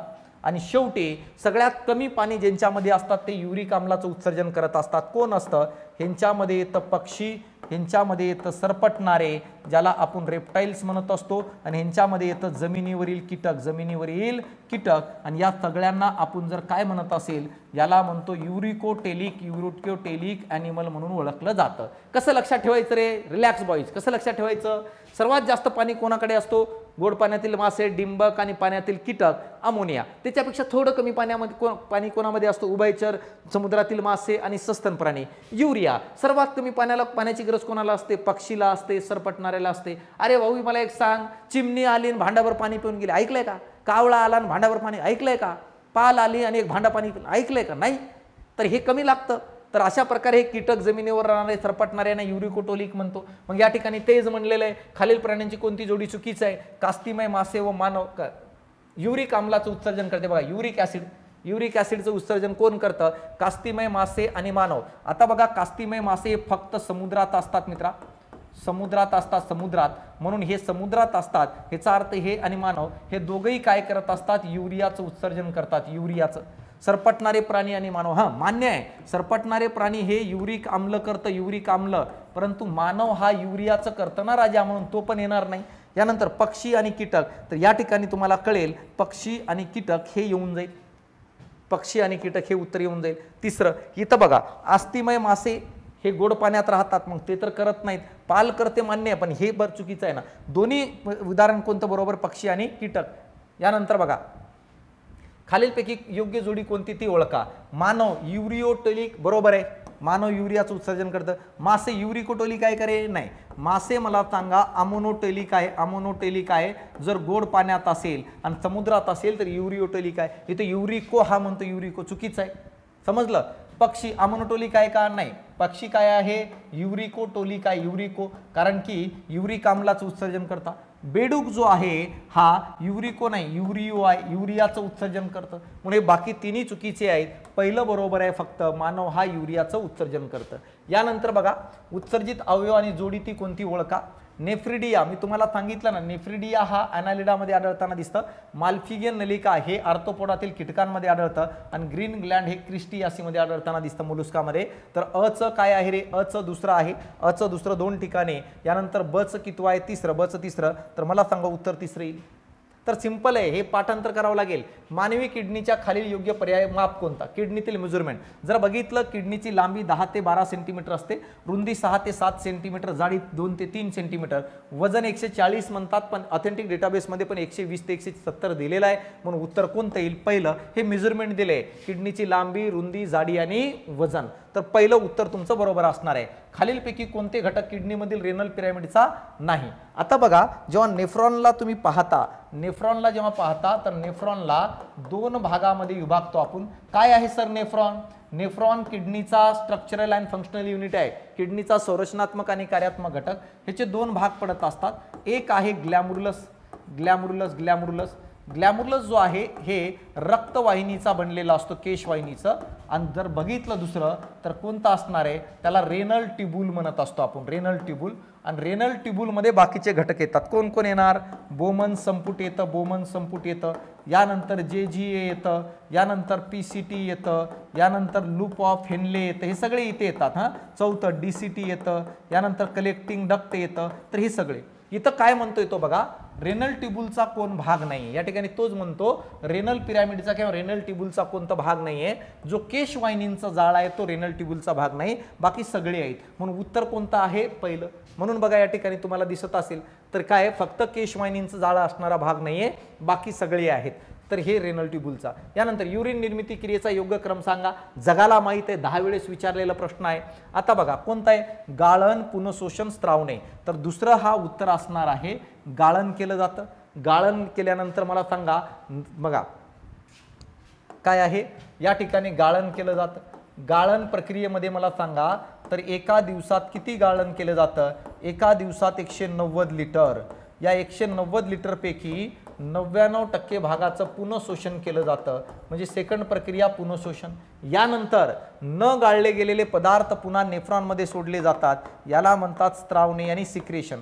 तर अशा प्रकारे पायरी बघा, गाळण, पुनःशोषण, स्त्रावणे. बारकाईने बघून घ्या, इथं वेळ नाहीये म्हणून मला सांगणं होत नाहीये. पुनःशोषण कोणत्या भागात कुठं जास्त घडतं, कुठं कमी घडतं. यानंतर स्त्रावणेमध्ये कोणती प्रक्रिया बाहेर, कोणते पदार्थ बाहेर फेकले जातात, कोणते फेकले जात नाही, हे कळणं गरजेचं आहे मित्रांनो. ग्लॅमरुलस फिल्ट्रेशन रेट GFR कमी होत असेल तर काय होईल रे, GFR जर कमी होत असेल तर मी तुम्हाला सांगितलं तर रेनिनची निर्मिती होते. कोण करतात रे रेनिनची निर्मिती, JG सेल असतात. JG सेल ज्याला जक्ट्रा ग्लॅमरुलस सेल म्हणत असतो. मग बघा जक्ट्रा ग्लॅमरुलस पेशी रेनिन बाहेर फेकतात आणि रेनिन बाहेर पडून काय करत असतं, ब्लड प्रेशर वाढवतो आणि ग्लॅमरुलस फिल्ट्रेशन रेट वाढवतं. म्हणून ह्याचं उत्तर पहिलं आहे मित्रांनो, जर गाळण दर कमी होत असेल तर. आता बघा जास्तीत जास्त खनिज पाणी 70 ते 80% गाळलं गेलेलं कुठं पुनःशोषित केलं जातं, तर मित्रांनो PCT या भागामध्ये सर्वात जास्त पुनःशोषण होतं. या भागात सर्वात जास्त पुनःशोषण होतं. रिअब्सॉर्प्शन खास करून पाणी आणि अन्नद्रव्य, खास करून पाणी आणि अन्नद्रव्य यांचं पुनःशोषण होतं. जर तुम्हाला विचारलं कोणत्या भागात खनिजांचं सर्वात जास्त पुनःशोषण होतं, तर खनिजांचं पुनःशोषण जर बघितलं, खनिजाचे पुनःशोषण सर्वात जास्त कुठं होत असेल तर तो DCT या भागामध्ये. कोण करतं म्हटलं तर अल्डेस्टेरॉन नावाचा पदार्थ हा सर्वात जास्त पुनःशोषण करतो, हे लक्षात राहू द्या. यानंतर बघा मानवामध्ये युरिन निर्मिती संबंधी योग्य विधाने निवडा. ग्लॅमरस फिल्ट्रेशन दर एका मिनिटाचं 1.25 ml आहे. अल्ट्रा फिल्ट्रेशनला रक्तद्रव्यामधील कोलायडल प्रासरणे दाब विरोध करतो, बरोबर आहे. फिल्टर करत असताना खालचा दाब त्याला विरोध करत असतो गाळण. अल्डेस्टेरॉन सोडियमचे जास्तीत जास्त पुनःशोषण करतो, आता सांगितलं. अल्डेस्टेरॉन खनिजांचं शोषण करतं, म्हणून सगळं बरोबर आहे. उत्तर काय, वरील सर्व असणार आहे मित्रांनो. यानंतर रेनल कॅल्क्युली म्हणजे काय मित्रांनो माहिती आहे, किडनीमध्ये खडा तयार होणं, किडनी स्टोनचा जे एक भाग आहे त्याला रेनल कॅल्क्युली म्हणून ओळखलं जातं. एवढं लक्षात घ्या. पेल्विसला पेलिनोफेरिटिस म्हणतो, जेव्हा पेल्विसला संसर्ग होतो. बघा रेनल पेल्विसमध्ये काय गाठ तयार होण्याला सूज येणे म्हणत असतो. रक्तामध्ये युरिया शिल्लक साठून राहणे, याला युरिमिया म्हणून ओळखलं जातं. तर हे या ठिकाणी फक्त बघा दुसरं उत्तर येणार आहे. खालीलपैकी कोणती विधाने चुकीची आहेत. पक्षी, गोगलगाय युरिकोटेलिक प्राणी आहेत. सस्तन व बेडूक युरिको काय बघा कोणते चुकीचे आहेत असं म्हटले ना. सस्तन प्राणी, बेडूक युरिओटेलिक प्राणी आहेत, बरोबर आहे. पाण्यामधील उभयचर व पाण्यातील कीटक अमोनोटेलिक प्राणी आहेत. पक्षी व सरपटणारे युरिओटेलिक आहेत. आता बघा या ठिकाणी पक्षी आणि सरपटणारे युरिओटेलिक हे पण नाही, चुकीचं आहे. यानंतर जर बघा सस्तन व बेडूक युरिओटेलिक आहेत. आता इथं काय विचारले, चुकीचं विचारले. तर मला सांगा पक्षी आणि सरपटणारे हे युरिओटेलिक थोडी आहे, तर उत्तर चौथं यायला पाहिजे. बाकी जवळपास बरोबर आहे. पाण्यातील कीटक अमोनोटेलिक आहे, कळलं का रे. पाण्यातील उभयचर किंवा पाण्यातील कंटिन्युअस राहणारे जसं बेडूक वगैरे ते आहे. तिथं ॲक्युरेट उत्तर जर बघितलं पक्षी आणि सरपटणारे युरिक आम्लाचं उत्सर्जन करतात आणि या ठिकाणी युरिया दिलेला आहे. आपल्याला चुकीचं ओळखायचं होतं म्हणून उत्तर काय, चौथं येईल. यानंतर बघा या ठिकाणी आजार आणि लक्षणे दिलेले आहेत. युरेमिया, किटोन्युरिया, ग्लायकोजुरिया, ब्लड डायलर. आता बघा सिंपल गोष्ट आहे. युरेमिया म्हणजे काय असणार आहे तर मित्रांनो माहित आहे का, युरेमिया म्हणजे काय आहे, युरिया शिल्लक राहणे. किटोन्युरिया म्हणजे किटोन शिल्लक राहणे. ग्लायकोजुरिया म्हणजे काय, युरिनमध्ये रक्त. आणि ब्लड डायलर म्हणजे कृत्रिम किडनी जो डायलिसिस केलं जातं. तर अचं चौथा आहे एका ठिकाणी, म्हणून उत्तर काय दुसरं येईल. अँजिओटेन्सिनोजिन खालीलपैकी कोण तयार करतं. अँजिओटेन्सिनोजिन जो आहे लिव्हरमध्ये तयार करतं, लिव्हरमध्ये. आणि हा काय करतो रे, हा अँजिओटेन्सिनोजिन रक्तवाहिनी जो आहे ना, या रक्तवाहिनीचा व्यास कमी करता, हा काय करतो, व्यास कमी करतो आणि रक्तवाहिनीचा व्यास कमी झाल्यामुळे किडनीमधला ब्लड प्रेशर वाढतं आणि ब्लड प्रेशर वाढल्यामुळं गाळंदर वाढतो. परंतु बघा अँजिओटेन्सिनोजिनची निर्मिती लिव्हरमध्ये जरी होत असेल तर हिची निर्मिती करायला जबाबदार कोण असतं, तर रेनिन नावाचा संप्रेरक असतो. रेनिन किडनीमधून तयार होतो, लिव्हरला जाऊन सांगतो हिची निर्मिती कर, मग हा येतो, रक्तवाहिनीचा व्यास कमी करतो डायमीटर, नंतर ब्लड प्रेशर वाढतं, नंतर गाळंदर वाढतो आणि गाळंदर कमी झालं तरच घडतं. ही गोष्ट लक्षात राहू द्या. किडनीच्या कार्याच्या नियमनासंबंधी योग्य विधाने निवडा. जर कोणी क्षमतेपेक्षा जास्त पाणी ग्रहण केले तर एडीएस स्त्रावले जाते. नाही भाऊ, क्षमतेपेक्षा जास्त जर पाणी पिलं असेल तर एडीएसचं प्रमाण कमी होते. का? कारण त्याला बाहेर फेकणं गरजेचं. एडीएस तर आवळून ठेवणार आहे, एडीएस तर पाणी जाऊ देणार नाहीये, म्हणून ते बरोबर नाही. हिवाळ्यामध्ये तापमान कमी असते त्यावेळेस स्त्रावते. नाही, हिवाळ्यामध्ये उलट कमी स्त्रावते. कोण? एडीएस. का? कारण की पाणी जास्तीत जास्त बाहेर फेकलं जातं. म्हणून बघा हिवाळ्यात वारंवार लघवी येते. का? कारण एडीएसचं प्रमाण कमी होऊन जातं, कारण पाणी बाहेर फेकलं जातं. ग्लॅमरुलसमधून रक्ताचे वहनाचे प्रमाण वाढले नाही, हे पण संबंध नाही. शेवटचं बघा आता, उन्हाळ्यामध्ये शरीरात जास्तीत जास्त पाणी बाहेर फेकले जाते, ते संतुलित करण्यासाठी एडीएस तयार होते. कारण उन्हाळ्यात पाण्याची गरज जास्त असते शरीराला, तो बाहेर जाऊ नये म्हणून एडीएस उन्हाळ्यात जास्त त्रावतं आणि एडीएस जास्त तयार झालं म्हणजे पाणी जास्तीत जास्त ऑब्झॉर्ब केलं जातं आणि युरिनचं उत्सर्जन कमीत कमी ठेवलं जातं. म्हणून उत्तर चौथं आहे मित्रांनो. आणि शेवटचं आहे, खालीलपैकी कोणती विधाने उत्सर्जनाच्या संबंधी योग्य आहे? लूप ऑफ फेनलेचा उतरता भाग पाण्याच्या शोषणापासून अडवतो, हे चुकीचं आहे. पाण्याचं शोषण करतो असं असायला पाहिजे, तर अडवतो दिले नाही, अडवत, पाण्याचं शोषण करतो म्हणून हे चुकीचं आहे. डीसीटी भाग सोडियमचे पुनःशोषण करू शकत नाही, हे पण चुकीचे आहे. कारण डीसीटी या भागामध्ये आताच सांगितलं मी तुम्हाला, अल्डेस्टेरॉन नावाचा संप्रेरक सोडियमचं पुनःशोषण करतं, म्हणून हे पण चुकीचे आहे. जवळपास 99% गाळण झालेल्या घटकाचे नेफ्रॉन नलिकेतून पुनःशोषण केले जाते, हे विधान बरोबर आहे. 99% भागाचं पुनःशोषण. लूप ऑफ फेनलेचा चढता भाग खनिजांचे शोषण करत नाही, हे पण चुकीचं आहे. कारण की खनिजांचं शोषण चढता भाग करतो, मी ऑलरेडी तुम्हाला सांगितलेलं आहे. कळते? इथपर्यंत क्लिअर आहे? तर अशा प्रकारे बघा, हे पुस्तक आवर्जून बघा, हे सगळे कंटेंट पॉईंट टू पॉईंट दिलेले आहेत. बरं, जसं शिकवले त्यानुसारच पॉईंट टू पॉईंट दिलेलं आहे. विद्यार्थी मित्रांनो, माहित आहे का, या सर्व प्रश्नांची PDF तुम्हाला @science by अशोक पवार या टेलिग्राम चॅनलला उपलब्ध आहे. तर बघा, काय माहित आहे का, @science by अशोक पवार या टेलिग्राम चॅनलला उपलब्ध आहे. प्रिंट काढा आणि प्रॅक्टिस करा आणि विश्लेषण बघा. काही अडचण असेल तर खाली दिलेल्या नंबरवर कॉल करा. यूट्यूब चॅनलला जॉईन करून ठेवा. पुस्तकाला आवर्जून एकदा बघा. वेळ खूप वाचेल आपल्या पुस्तकामुळं. का? कारण मांडणी खूप सुटसुटीत आणि मोजकी आहे मित्रांनो. चालतं? तर या ठिकाणी थांबतो. भेटू आपण तिसरी टेस्ट घेऊन. तिसऱ्या टेस्टचं आणखी चांगलं परफॉर्मन्स द्या, म्हणजे आणखी चांगले स्टँडर्ड प्रश्न मला काढता येईल मित्रांनो. तर चालतं, या ठिकाणी थांबतो. भेटू आपण पुढच्या लेक्चरला. धन्यवाद.